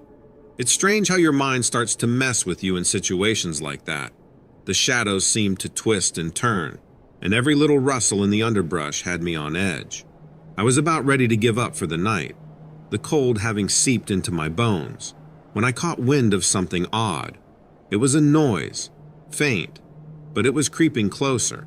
Standing there in the cold, every hair on my body stood on end as it sounded like whispers. My name carried on the wind. I tried to shake the feeling, but it clung to me, an eerie, almost inhuman hiss that seemed too curious to ignore. Could it be my dog somehow making those sounds? Or was it something else, something stranger? There was a part of me, that little voice of reason, that screamed I should turn back, but the mystery of that sound pulled me deeper into the park's embrace. The trees were packed tight, their branches reaching down like hands. The wind cut through the mist, a cold reminder of the night's presence. As I pressed on, my heart pounding a frantic rhythm in my chest. Something was definitely not right. The air was tainted with a foul scent, like the aftermath of a fire, acrid and strong. My mouth was as dry as the autumn leaves that crunched underfoot, and my mind was racing with possibilities of what could produce such a disconcerting sound. Driven by a mix of fear and fascination, I continued until a figure materialized in the fog. The whispers seemed to grow in intensity, a cacophony of hushed tones that seemed to know me, to call to me. It stood there in a moonlit clearing, a shape shrouded in mystery. Then, a gust of icy wind slammed into me, a harsh slap from the unseen hand of the night. I stood there frozen, not just by the cold but by confusion and a deep-seated fear. The figure was just a silhouette, its features indiscernible, a dark shape painted against the night. I squinted, trying to make sense of what I was seeing, but it was like trying to read smoke. It was one of those moments where your gut is screaming at you that something is off, but curiosity chains your feet to the ground. I could feel the cold seeping through every layer I had on, a cold that felt like it was coming from inside rather than out. So there I was, standing in a moonlit clearing, confronted by this figure that seemed as still as a statue. The whispers kept swirling around, a storm of hushed voices that felt like they were closing in on me. And yet, the figure didn't move. It was as if the world had hit the pause button, leaving me in this shadowy form in a frozen tableau. I remember thinking, what am I doing here? Is this really happening? Or has the fear and the cold conjured up a phantom from the fog? I'd come out here looking for my dog, and now I found myself face to face with something I couldn't even begin to explain. My breath misted in the air, joining the fog as if it was trying to escape the scene before me. The stillness was suffocating, every instinct telling me to run, but my feet might as well have been rooted to the ground. The figure, that whispering enigma, just waited. For what, I didn't know. My name continued to be whispered, an eerie chant that seemed to be coming from everywhere and nowhere. I had to make a choice, to step forward, confront this bizarre whisperer in the mist, or to turn and run, to leave the mystery unsolved but perhaps keep a grip on my sanity. What happened next, well, that's a story for another day. But let me tell you, the woods of Idaho hold more secrets than you might think, and some of them, they whisper your name. As the whispers grew louder, the fog started chilling me to the bone. I trudged closer to the lakeshore, my heart pounding in my chest. The air was laced with a strange scent, a mix of sulfur and burnt matches, making me wrinkle my nose. Then, out of the thick mist, a figure by the shores of Eight.Lake started to emerge. I froze. The shape was strange and intimidating, constantly changing size as if the fog were a curtain it playfully hid behind.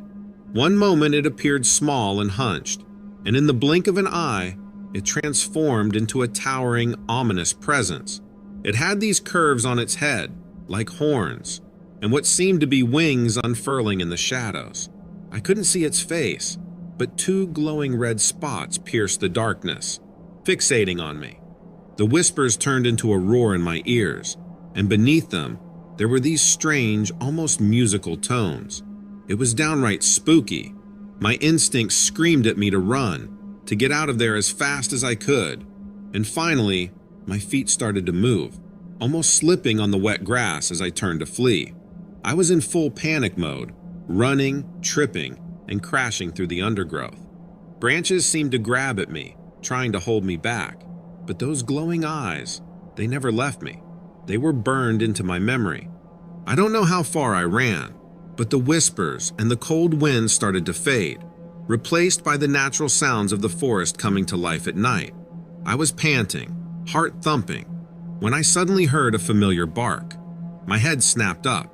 There was movement in the bushes ahead, and then, like a miracle, out came my dog, bounding towards me, her tail wagging as if this was all some great adventure. Relief flooded through me, and I dropped to my knees as she leapt into my arms, licking my face. I held her tight, my mind still reeling from the fear and the relief. The figure, those eyes, the whispers, they all faded into the back of my mind. I didn't care what it was anymore. I had my dog back, and that was all that mattered. We made our way back to the car, the park's eerie stillness now filled with the comforting sound of my dog's panting and the jingle of her collar. As we left Ponderosa State Park behind, I couldn't help but feel like we were leaving something sinister in the fog. It was as if we were walking out of a nightmare and back into reality. In the days that followed, I'd look out the window into the dark, half expecting to see those red eyes or hear the whispers on the wind. But all I heard was the rustling of leaves, and all I saw was the peaceful night. People talk about the park, tell stories, and speculate about that night. But to me, it's just the place where I almost lost my best friend, and then, against all odds, found her again. I learned something important out there in the fog. The wilderness is full of mysteries, and sometimes, the most terrifying experiences can lead to the greatest relief. I never went back to Ponderosa State Park at night again, but sometimes I think about that night. I hug my dog a little tighter and remind myself how lucky we are to have made it back home.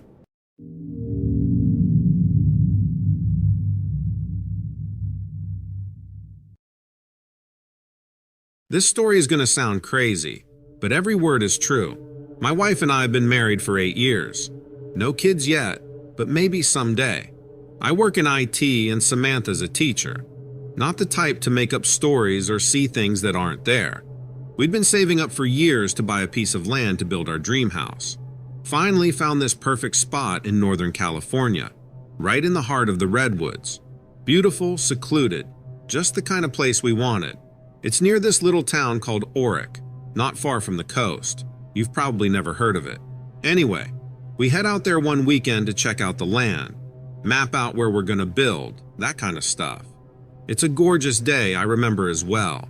We're walking through the woods, talking about where we'll put the kitchen, how big the deck should be, that sort of thing. And then, out of nowhere, we hear this weird noise. It's this deep, low sound, kind of like a moan, but not exactly.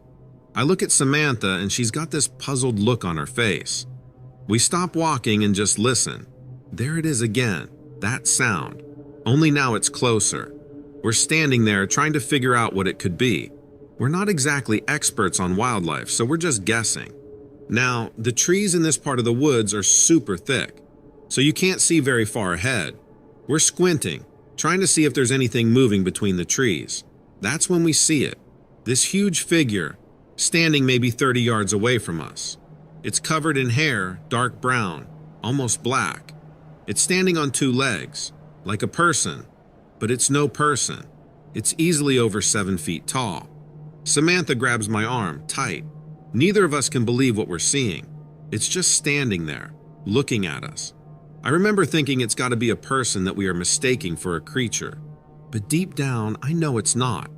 The way it's standing, the size of it, it's too real. The creature, or whatever it is, doesn't move. Just stands there looking the other way, but turning its head slowly. It finally turns enough that it sees us, but nothing at all happens.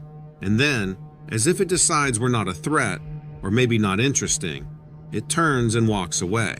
Just like that. It moves gently. And one moment it's there, the next it's gone, blending into the trees. Samantha and I are still standing there, not moving, not speaking. Finally, she looks at me and asks if I saw it clearly. I just nod. We're both shaken up. In my mind, I'm thinking, was it a Sasquatch? It couldn't be, right? But what else could it be? We decide we've had enough exploring for one day. As we make our way back to the car, the silence between us is heavy. It's like neither of us wants to be the first to say what we're thinking. We get into the car, and I start the engine, but neither of us is in a hurry to leave. We just sit there, staring out at the forest. Finally, Samantha breaks the silence. "That was a Sasquatch, wasn't it?" she asks, her voice barely above a whisper. I can only nod. What else could it be? Sure, I've heard stories, seen those TV shows, but I never really believed. Not until now. We start talking then, trying to rationalize what we saw. Maybe it was something else, but we both know it's not true. Normal animals don't walk like that, don't look like that. This was something else, something neither of us has ever seen before. The drive back to our place is quiet, both of us lost in our thoughts. Every now and then, one of us would start to say something, then stop. What can you say after seeing something like that? When we get home, we go straight to the internet. We spend hours looking up Sasquatch sightings, trying to find anything that sounds like what we saw. There are a lot of stories, some of them not far from where we were. It's a bit comforting, I guess, knowing we're not the only ones who've seen something. But the more we read, the more unsettled we become. There are so many stories, so many sightings, and yet it's all treated like a big joke. How can so many people see something, and still, it's not taken seriously? We talk about going back, maybe trying to see it again. The next few days are weird. We try to go about our lives, but it's like there's this cloud hanging over us. We're distracted, jumpy. Every little noise makes us jump. It's like we're waiting for the other to suggest going back. And we're not really talking to anyone else about it. But it's hard, keeping something like that a secret. It feels like it's always there, just under the surface, waiting to come out. And I keep thinking about that land, our dream home. Can we still build it there, knowing what's out in those woods? Samantha and I had long conversations every night, going over every detail. We even started having dreams about it, or at least I did. I'd wake up in the middle of the night, heart racing, feeling like it was standing right outside our window, or worse yet, next to our bed. A few weeks go by and we're still on edge, but life has to go on, right? We've got this piece of land, and we've got plans. We can't just abandon everything because of one weird encounter. So we decide to go back. I know it sounds crazy, but we had to see it again. We drive up there again, this time with a bit more caution. We tell ourselves we're just going to look at the land, make some plans, nothing more. But I think both of us are hoping, maybe even expecting, to see it again. We get there, and everything looks the same, peaceful and quiet. We start walking around, pointing out where we'd put this and that. But it's different. We're constantly looking over our shoulders, listening for any sound out of the ordinary. Hours pass, and there's no sign of anything. Nothing to suggest it was ever even there. I'm not sure if I'm relieved or disappointed. It's confusing, feeling both at the same time. We're about to head back when Samantha grabs my arm. She's staring at something in the trees. I look, and there it is, the Sasquatch, standing just at the edge of the woods, watching us. It's farther away this time, but it's definitely the same creature. This time I can see it more clearly. It's tall, incredibly tall, with arms that hang down past its knees. Its face is partly covered in hair, but I can see its eyes. Then, just like last time, it turns and walks away, disappearing into the forest. We don't say much on the drive back. We saw it again, and we're both thinking about it. It's real as anything. And now we have to decide what to do about our land. our dream? Do we build there, knowing what's out in those woods, or do we give up on it? That's where we're at now, stuck in this limbo. We haven't made a decision yet. It's hard, knowing there's something out there, something unknown and wild. And that's the story, as crazy as it sounds. A real-life Sasquatch encounter, not once but twice. Makes you wonder what else is out there, doesn't it?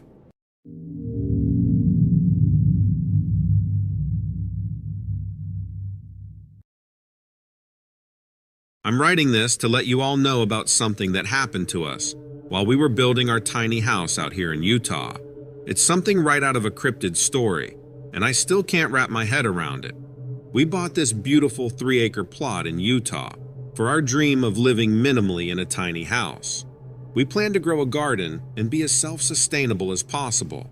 We both grew up on farms and so had some decent skills for getting this done.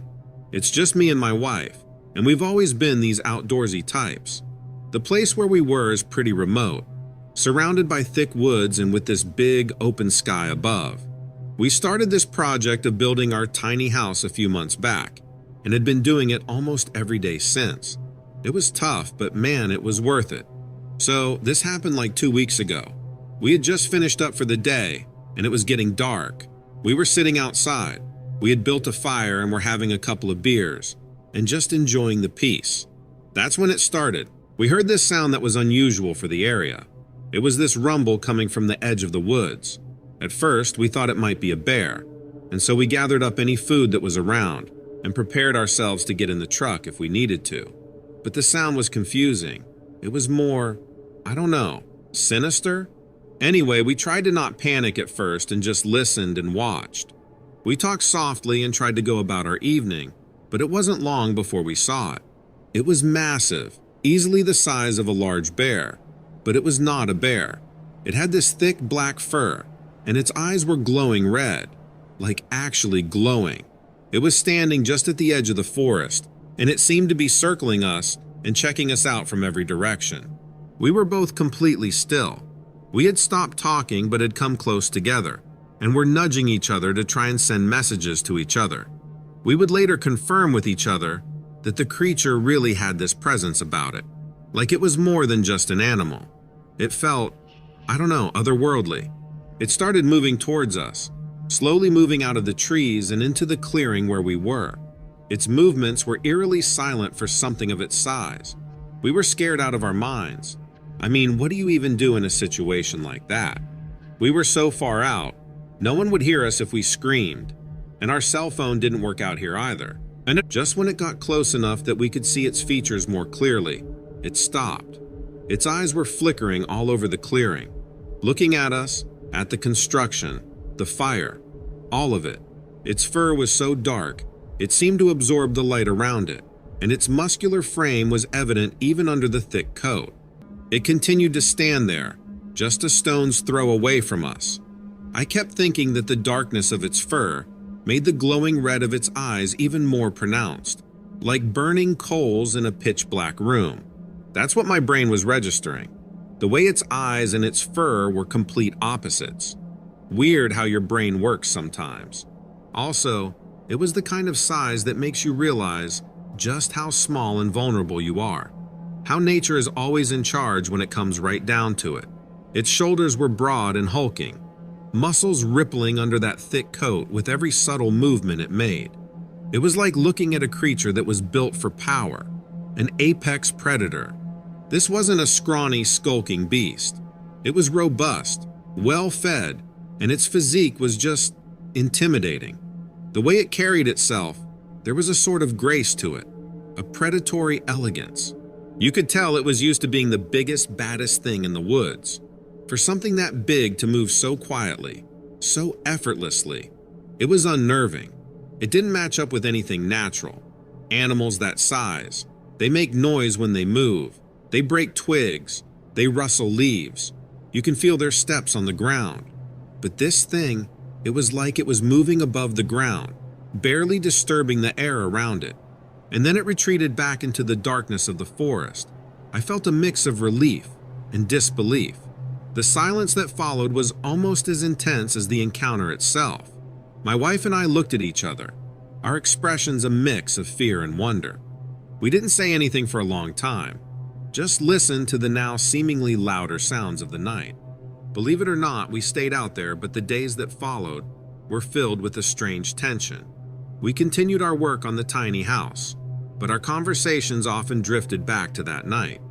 In the end, we never saw the creature again, but the memory of that encounter is a strong memory for both of us. Now our tiny house stands completed, and we're happy with how it turned out. But every now and then, when it gets dark, we find ourselves gazing into the forest, half expecting to catch a glimpse of those glowing red eyes, or to hear the soft, ghostly steps of the hellhound that visited us that unforgettable night.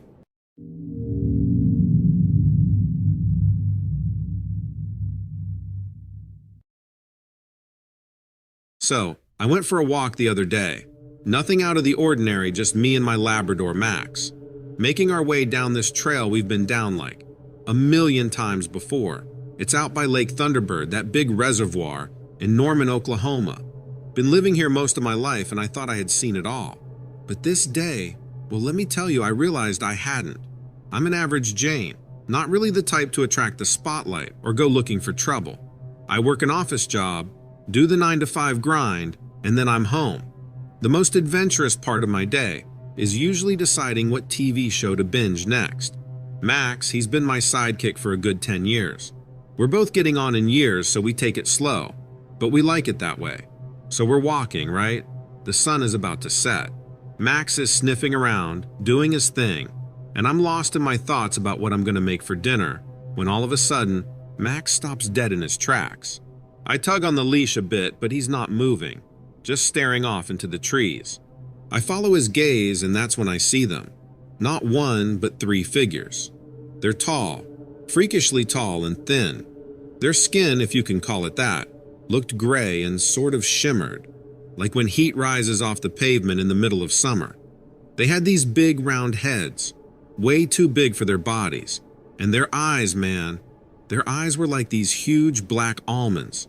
Now, I've heard stories about people seeing things they can't explain out in these parts. Stories to tell around a campfire or to scare kids. But there I was, standing on the trail I've walked 100 times, looking at something straight out of a sci-fi movie. Max starts growling, this low, mean sound I've never heard him make before. He's an old dog, hasn't got a mean bone in his body, but he was ready to tear these things apart. And me? I'm standing there like an idiot, my brain trying to make sense of what I'm seeing. They don't move, just keep staring. It's like we're in this standoff and I don't know what to do. Run? Scream?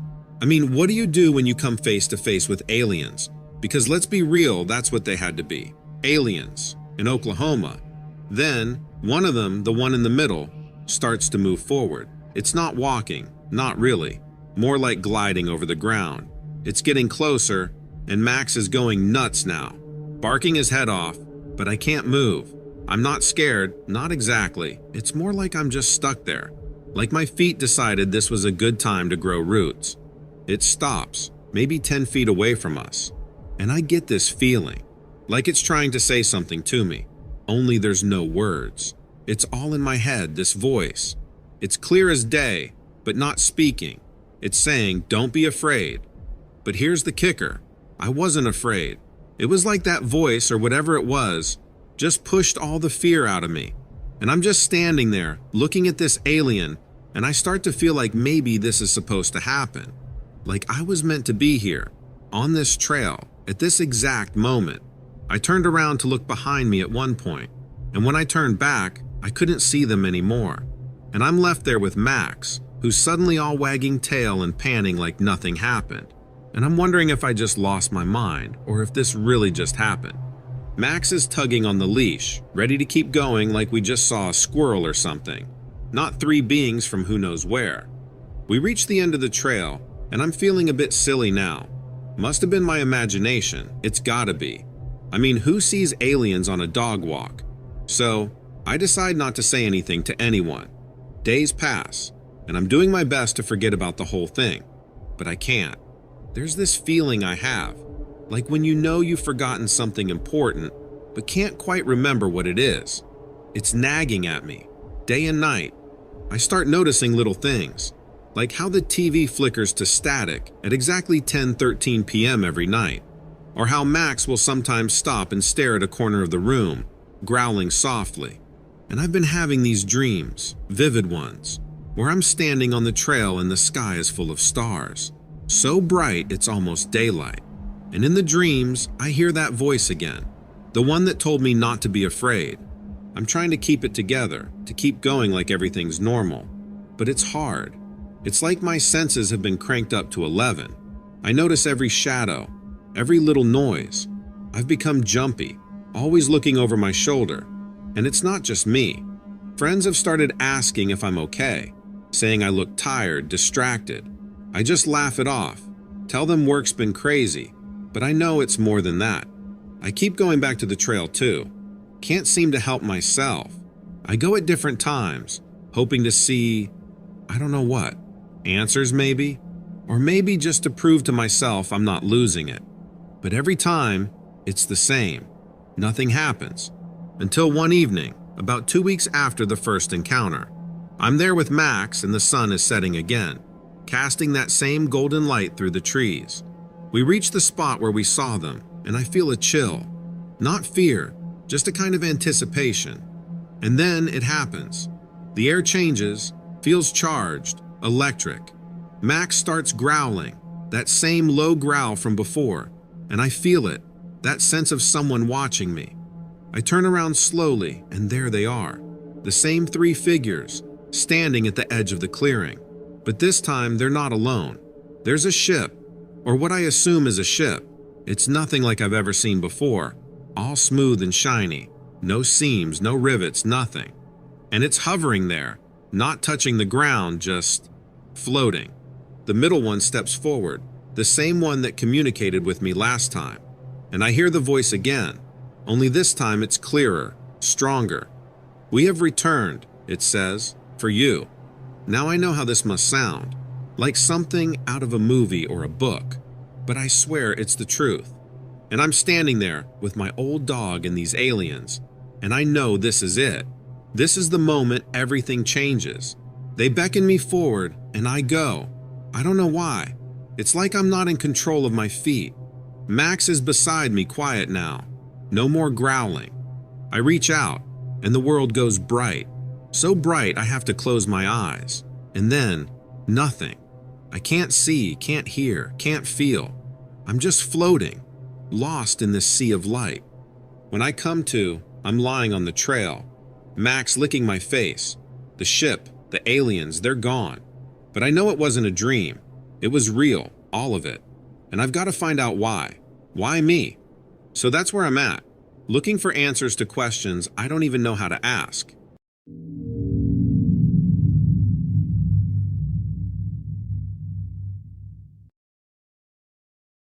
So, this thing happened to me a while back. I've never really talked about it much. Not sure why. Guess I thought it wouldn't sound real. But here goes. It was at this old church I work at, just outside of Chicago. You know the type of church I'm talking about. Big stone walls, stained glass that's seen better days. Anyway, it was late, and I was there alone, which wasn't unusual. I had work to do, and that old-style building was the kind of place where daytime didn't make much of a difference. It always felt like dusk inside. I was in the back, tidying up some things when I heard this sound. It wasn't loud, but it caught my attention. Kind of like when you hear something and you're not sure if it was real or you imagined it. I figured it was just the building settling. Old places like that make noise, right? But then I heard it again. This time it was unmistakable. A sort of scratching, scraping sound. It was coming from the main hall. I hesitated. It wasn't fear exactly, more like apprehension. But I've always believed that if you're scared of something, you face it head on. So I went to check it out. As I walked into the hall, the first thing I noticed was the cold. It was a warm summer night, but the hall felt like it was in the middle of winter. The candles I had left burning were now out, like they had been snuffed by a strong wind, but the air was still, dead still. I looked around trying to find where the noise was coming from. That's when I saw it. The shadows near the altar were darker than they should be, even with the lights out, and they were moving, kind of undulating in a way that didn't make any sense. I took a step closer, trying to see better. That's when it happened. The darkness, it kind of stretched out towards me, like fingers, or no, more like tendrils. I stopped dead in my tracks. I should have run, but I didn't. It was then that I saw it clearly for the first time. This creature emerging from the shadows. It wasn't human. Couldn't be. It was all angles and edges, like someone had drawn a figure that came alive. Its eyes, if you could call them that, were like burning coals. It didn't move normally. It was smooth and kind of jerky at the same time. It stared at me, and I stared back. I couldn't move. I couldn't even think. There was just this sense of wrongness, like it shouldn't exist. But it did, and it was there, in my church. Then it moved, or sort of flowed towards me, and I finally found the strength to back away. I'm not ashamed to admit I was now scared. Scared in a way I've never been before. But before it could reach me, it stopped. It was like it hit an invisible wall or something. There I was, expecting, well, I don't know what I was expecting. Something bad, I guess. But it just stopped and hovered there. Its form was unclear, shifting in and out of the darkness. For a moment, everything was silent. I could feel my own heartbeat, the only sound in the entire church. Then the thing made a sound. Not a growl or anything cliché like that. It was more like a whisper, but not in words. More like a feeling that washed over me, made the hairs on the back of my neck stand up. I tried to respond, to say something, anything, but my voice was gone. I just stood there, mouth open, soundless. The thing, the creature, it tilted its head like it was curious. That's when I realized it was as surprised as I was. Surprised I could see it, maybe. Or surprised I hadn't run screaming. The stillness broke when a draft moved through the church. The creature recoiled. It was strange. Watching it react to something as normal as a breeze. Gave me a bit of courage, though. Like maybe this thing wasn't all-powerful. Maybe it could actually be hurt, or scared, or something. That's when I decided to move. Not towards it, but to the side, slowly. I wanted to get to the light switches by the door, flood the place with light. Seemed like a good idea at the time. I took one step, then another. It watched me, but it didn't move to stop me. Maybe it couldn't move any closer, who knows? I made it to the wall and fumbled for the switches. My fingers were numb, clumsy, but I managed to flip them on. The sudden light was blinding, and I squinted against the glare. When my eyes adjusted, I looked back at the altar. It was gone. No sign of it. No sign it had ever been there. But the feeling in the room was different now. I took a deep breath, trying to steady myself. It was over, or so I thought. The rest of the night passed without incident. I didn't get any more work done, though. I just sat there, in a pew, staring at the altar, waiting, watching. Nothing happened. When dawn broke, I felt silly, like I had imagined the whole thing. But that kind of fear, it doesn't come from imagination. It's like it etches itself into you, leaves a mark that doesn't fade. The next few nights, I found myself staying later at the church, half out of duty, half out of a morbid kind of curiosity. I'd go over the events of that night in my head, trying to make sense of it. But nothing out of the ordinary happened again, or so I thought at first. It was small stuff that I started to notice. Things out of place, strange marks on the old wooden floor that hadn't been there the day before, and the feeling of cold spots in the middle of a room on a hot day. Then the congregation started to talk. They'd feel uneasy at times in the church, or they'd see something out of the corner of their eye. I couldn't tell them what I'd seen, but I knew it was the same thing, the same presence I had encountered. It was lingering. So I did something I never thought I'd do. I decided to confront it. I decided to stay in the church overnight, to seek it out. That night I sat in the darkness, waiting. And sure enough, as the clock ticked towards 3 in the morning, the air shifted. I didn't see it this time, but I felt it, a pressure all around me. I spoke to it, told it I wasn't afraid, that it had no power here. There was a moment when the pressure seemed to increase, suffocating. But then it was like a release. And then, nothing. It was gone. The next morning, the church felt different, lighter. I can't explain it, and maybe I don't need to. Whatever it was, it had moved on. And the church, our little sanctuary, had been left in peace. That's the whole story, or at least as much as I understand. I don't know if it'll come back, but I'm not scared anymore. I've seen what I needed to see, faced what I needed to face, and now, life goes on.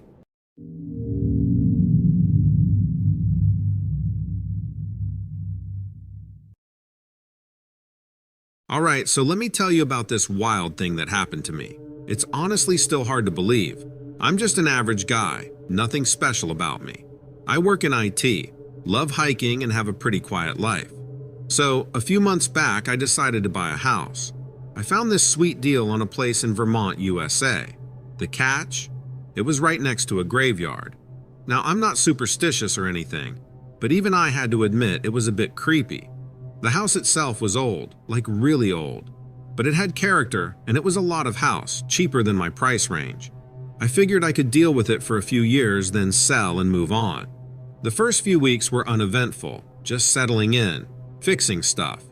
The graveyard was quiet, obviously, but it had this old-world charm. I often found myself walking along its paths, reading the tombstones. One evening, something bizarre happened. It was around 7 p.m., the sun was setting, and the graveyard was getting that twilight look. I was in my living room, trying to get Netflix to work when I heard this noise. It was like a tapping, but not regular, more erratic. I figured maybe it was a branch or something. But when I looked outside, there was nothing there. No wind, nothing that could explain the noise. So I go back to my couch, and that's when I hear it again. This time it's louder, more insistent. It's coming from the back of the house, near the kitchen. I'm thinking maybe an animal got in, or there's some issue with the pipes. I grab a flashlight. The house had these little quirks, like lights not working in some parts, and head to the kitchen. The kitchen is dark, and the moment I step in, the tapping stops. It's dead silent. I'm standing there in the middle of my dark kitchen, feeling like a total idiot, when I hear something that makes my skin crawl. It's a whisper, like someone's right there with me, but it's not words, just this low murmuring sound. I freak out, not gonna lie. I flash the light around, but there's no one. The windows are closed, the doors are locked. I'm trying to make sense of it, thinking maybe it's the house settling, or I'm just tired and imagining things. But then, the whispering starts again, and this time, it's coming from the living room. I slowly walk back, flashlight in hand, heart pounding. The living room is empty, but the whispering is louder now, and it feels like it's all around me. I'm standing there, trying to figure out what to do, when I see something that makes my blood run cold. There's this shadow, right there on the wall. It's not mine, it's too tall, too thin. It's just standing there, and I can feel it watching me. I know how crazy it sounds, but in that moment I was sure it wasn't just a shadow. It was something else, something not right. I don't know what came over me, but I decided to confront it. I stepped towards it, flashlight aimed right at it, and that's when it moves. It's like it slides along the wall, not like a shadow, but like it has a will of its own. I follow it, heart racing, as it moves towards the back of the house, towards the graveyard. It leads me to the back door, and I can see it there, on the path that leads to the graves. I'm standing at the threshold, looking out into the dark graveyard, and the shadow is just there, at the edge of the light, like it's waiting for me. That's when I hear the whispering again, but this time, it's not just murmurs. It's calling my name, over and over in this haunting melodic tone. I'm frozen, torn between terror and this weird, compelling urge to follow it. But then, as suddenly as it started, it stops. The shadow vanishes, the whispering goes silent, and I'm just standing there, alone in the dark, wondering if I've completely lost my mind. Then, after that first encounter, things just got weirder around the house. I couldn't shake off what I had seen and heard that night. Every creak and groan of the old house made me jump. But nothing happened for a few days. and I started to think maybe it was just a one-off thing. You know, a trick of the light or something. Then, one night, it happened again. I was in bed half asleep when I heard that same tapping sound. This time, it was coming from my bedroom window. I remember thinking, no way, this can't be happening again. But there it was, clear as day. I hesitated for a bit, but curiosity got the better of me. I had to see what it was. I got out of bed and walked over to the window. Outside, the moon was bright, casting this eerie glow over the graveyard. I didn't see anything at first, but then, out of the corner of my eye, I saw movement by one of the tombstones. It was hard to make out, but it looked like a figure, kind of hunched over. I'm watching this figure, trying to figure out what it's doing, when it suddenly stands up straight and looks right at me. I couldn't see its face or anything, but I felt like it could see me, like it was staring right into my soul. It was a chilling moment, like I was connected to this thing, whatever it was. Then, it starts moving towards my house, slow and steady. I'm glued to the spot, heart pounding. It's getting closer and closer, and I can see it more clearly now. It's not a person. It's too tall and thin, and it moves in this weird, jerky way. As it gets closer to the house, I start to feel this overwhelming sense of dread. It's like the air is getting thicker, harder to breathe. I want to run, to hide, but I can't move. I'm just standing there, watching as this thing comes right up to my window. It's right there, just on the other side of the glass, and I can finally see it clearly. It's like nothing I've ever seen before. Its skin is pale, almost translucent, and it has these deep, sunken eyes that are just empty. There's no emotion, no life in them. It's like looking into a void. We're just staring at each other, and I feel like it's trying to tell me something, but I can't understand. Then, it raises its hand and places it on the glass. Its fingers are long and thin, and as it touches the window, the glass starts to frost over, spreading out from where its hand is. I'm freaking out, thinking the glass is going to break, but then, just as suddenly as it appeared, it vanishes. 1 second it's there, the next it's gone. The frost on the window starts to fade, and I'm left standing there shaking, trying to process what just happened. I didn't sleep at all that night. I kept thinking about that thing, what it was, why it came to me. The next day, I started looking into the history of the house and the graveyard, trying to find any clues, any explanations for what I was experiencing. But nothing really surfaced, and I'm still left dangling, trying to figure it out. Either way, I've started to think about moving sooner than later. We'll see how it all plays out.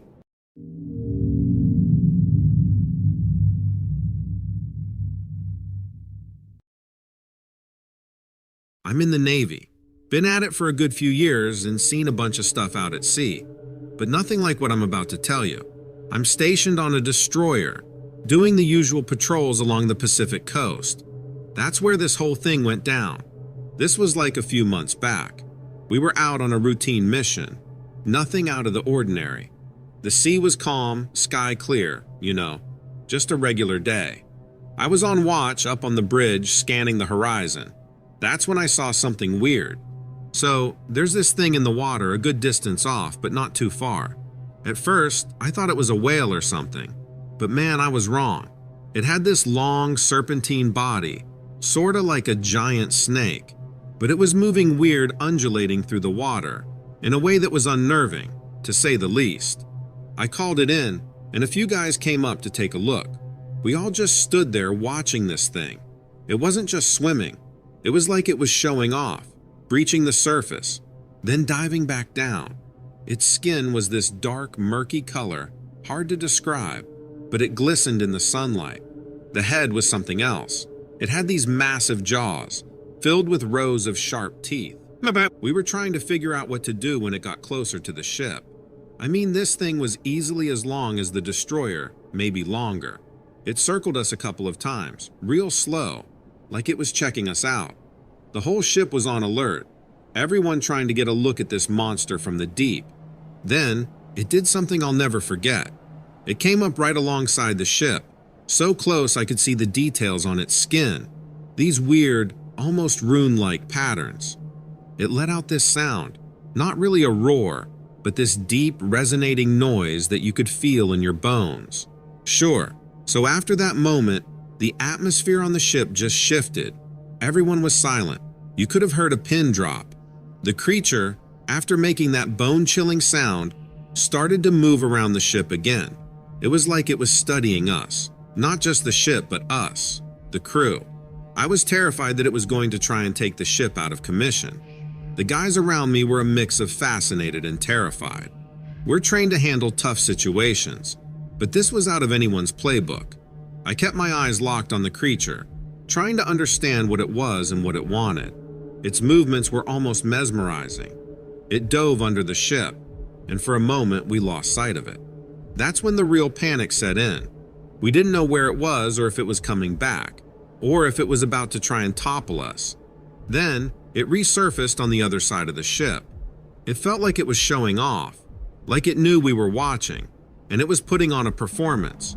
It wasn't just its size that was astounding. It was also incredibly fast and agile in the water. As it circled us, I noticed something else. There were markings on its body, not just random patterns, but they looked almost like symbols or writing. I couldn't make heads or tails of them, but they radiated slightly. Or maybe it was a reflection of some kind. This wasn't just a creature. It felt like something ancient, something that had been around way longer than any of us. I was still trying to understand what we were seeing when the captain made the call to try and follow it, to see where it was going. It was a risky move given the size of this thing, but at this point I think the captain's thoughts were national security and what this thing might be able to do to ships. We started to move, keeping a safe distance, but the creature didn't seem to mind. It almost felt like it was leading us somewhere. We followed it for a while as it took us further out to sea, into waters that were deeper and darker than near the coast. The whole time it kept surfacing, diving, and making that deep sound. It was communicating, but with who or what, we didn't know. Then, as the sun started to set, it led us to this area where the water was almost a deep blue-black, and it was eerily calm. The creature stopped and floated on the surface, as if waiting for something. That's when we saw them. More of these creatures, emerging from the depths. They were smaller than the first one, but just as majestic. They gathered around our ship, not threateningly, but with a kind of curiosity. It was like they were a family or a pod or something, and the one we'd been following was introducing us. The crew was in awe. We'd stumbled upon something incredible, a species of sea creature unknown to science, something you'd only hear about in myths or sailors' tales. We took as many notes and observations as we could, but we didn't have the equipment to document them properly. This was a discovery of a lifetime, and here we were, unprepared. Then the creatures began to dive back into the depths. The large one, the one that led us here, gave one last look at our ship, made that deep sound again, and then disappeared into the ocean. The captain decided it was best to head back. We had no idea what we had just witnessed, but we knew it was important. That encounter changed a lot of things for me. How I see the world, the ocean, and the unknown creatures that live in it. So yeah, that's my story. It sounds unbelievable, I know, but it happened. Makes you wonder what else is out there in the deep, undiscovered and waiting to be found. Let me know if you want to hear more about what happened after we got back. The story doesn't end there.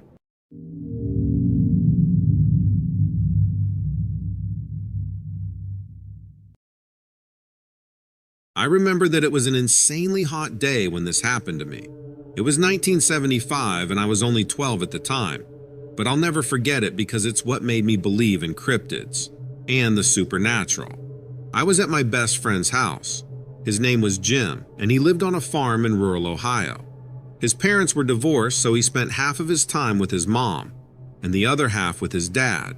He had a huge yard that backed up to a forest preserve. We were bored out of our minds because it was summer vacation, and there wasn't anything to do, so we decided to go exploring in the woods. We brought along some snacks and drinks, just in case we got hungry or thirsty. The woods were pretty dense, but not too thick that you couldn't walk through them easily enough, but it was still nice and cool in there. We walked around for a while looking for squirrels or rabbits. but all we saw were birds and bugs mostly.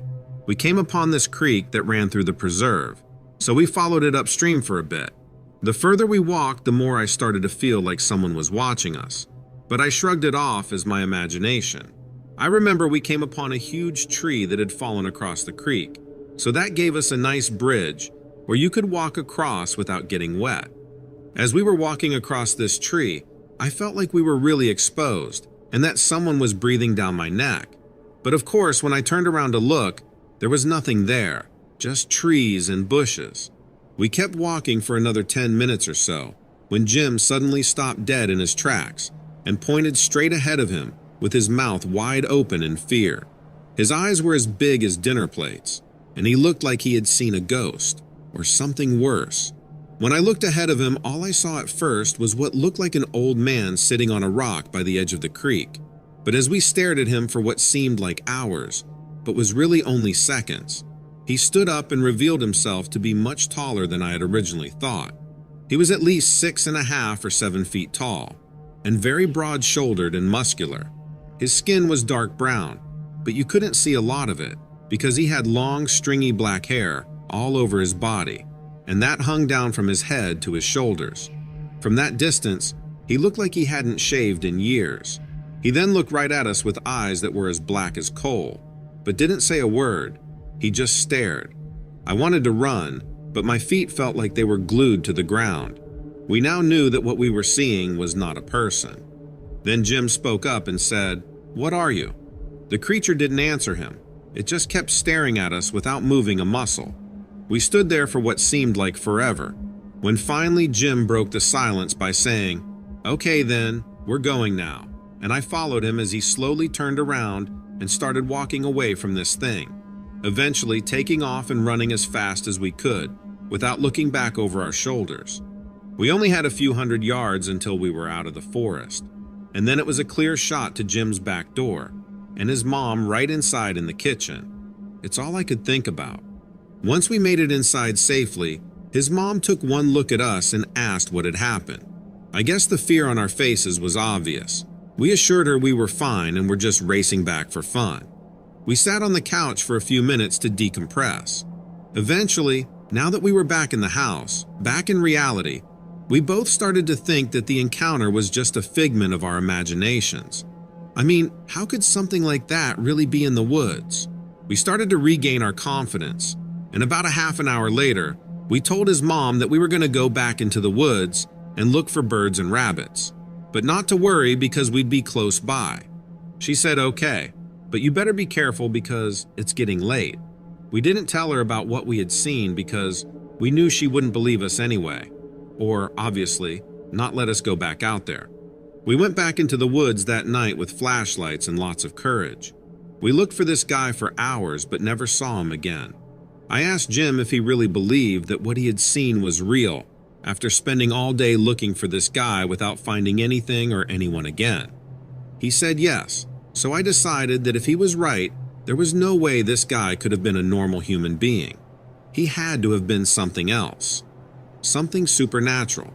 Now that I'm older and have had many years to think about it, I believe that what Jim and I saw was an Ohio dogman.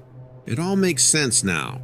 Our area of Ohio is just south of Michigan, where I read that the dogman was first seen. I believe that there are more of these creatures out there, that they're all over the place, and that they have been here since the beginning of time. I've read a lot about cryptids over the years, and one thing that they all seem to have in common is that they seem to be drawn to areas with high supernatural activity, just like ghosts and UFOs. Ohio seems to be one of the hotbeds for these things, so it wouldn't surprise me to hear that someone else has seen one of these around here. I'd love to hear from anyone who has. I know this story isn't very detailed, but it's all I can remember after 40 years. It may not have happened exactly like I remembered it, but I am 100% sure that it happened nonetheless.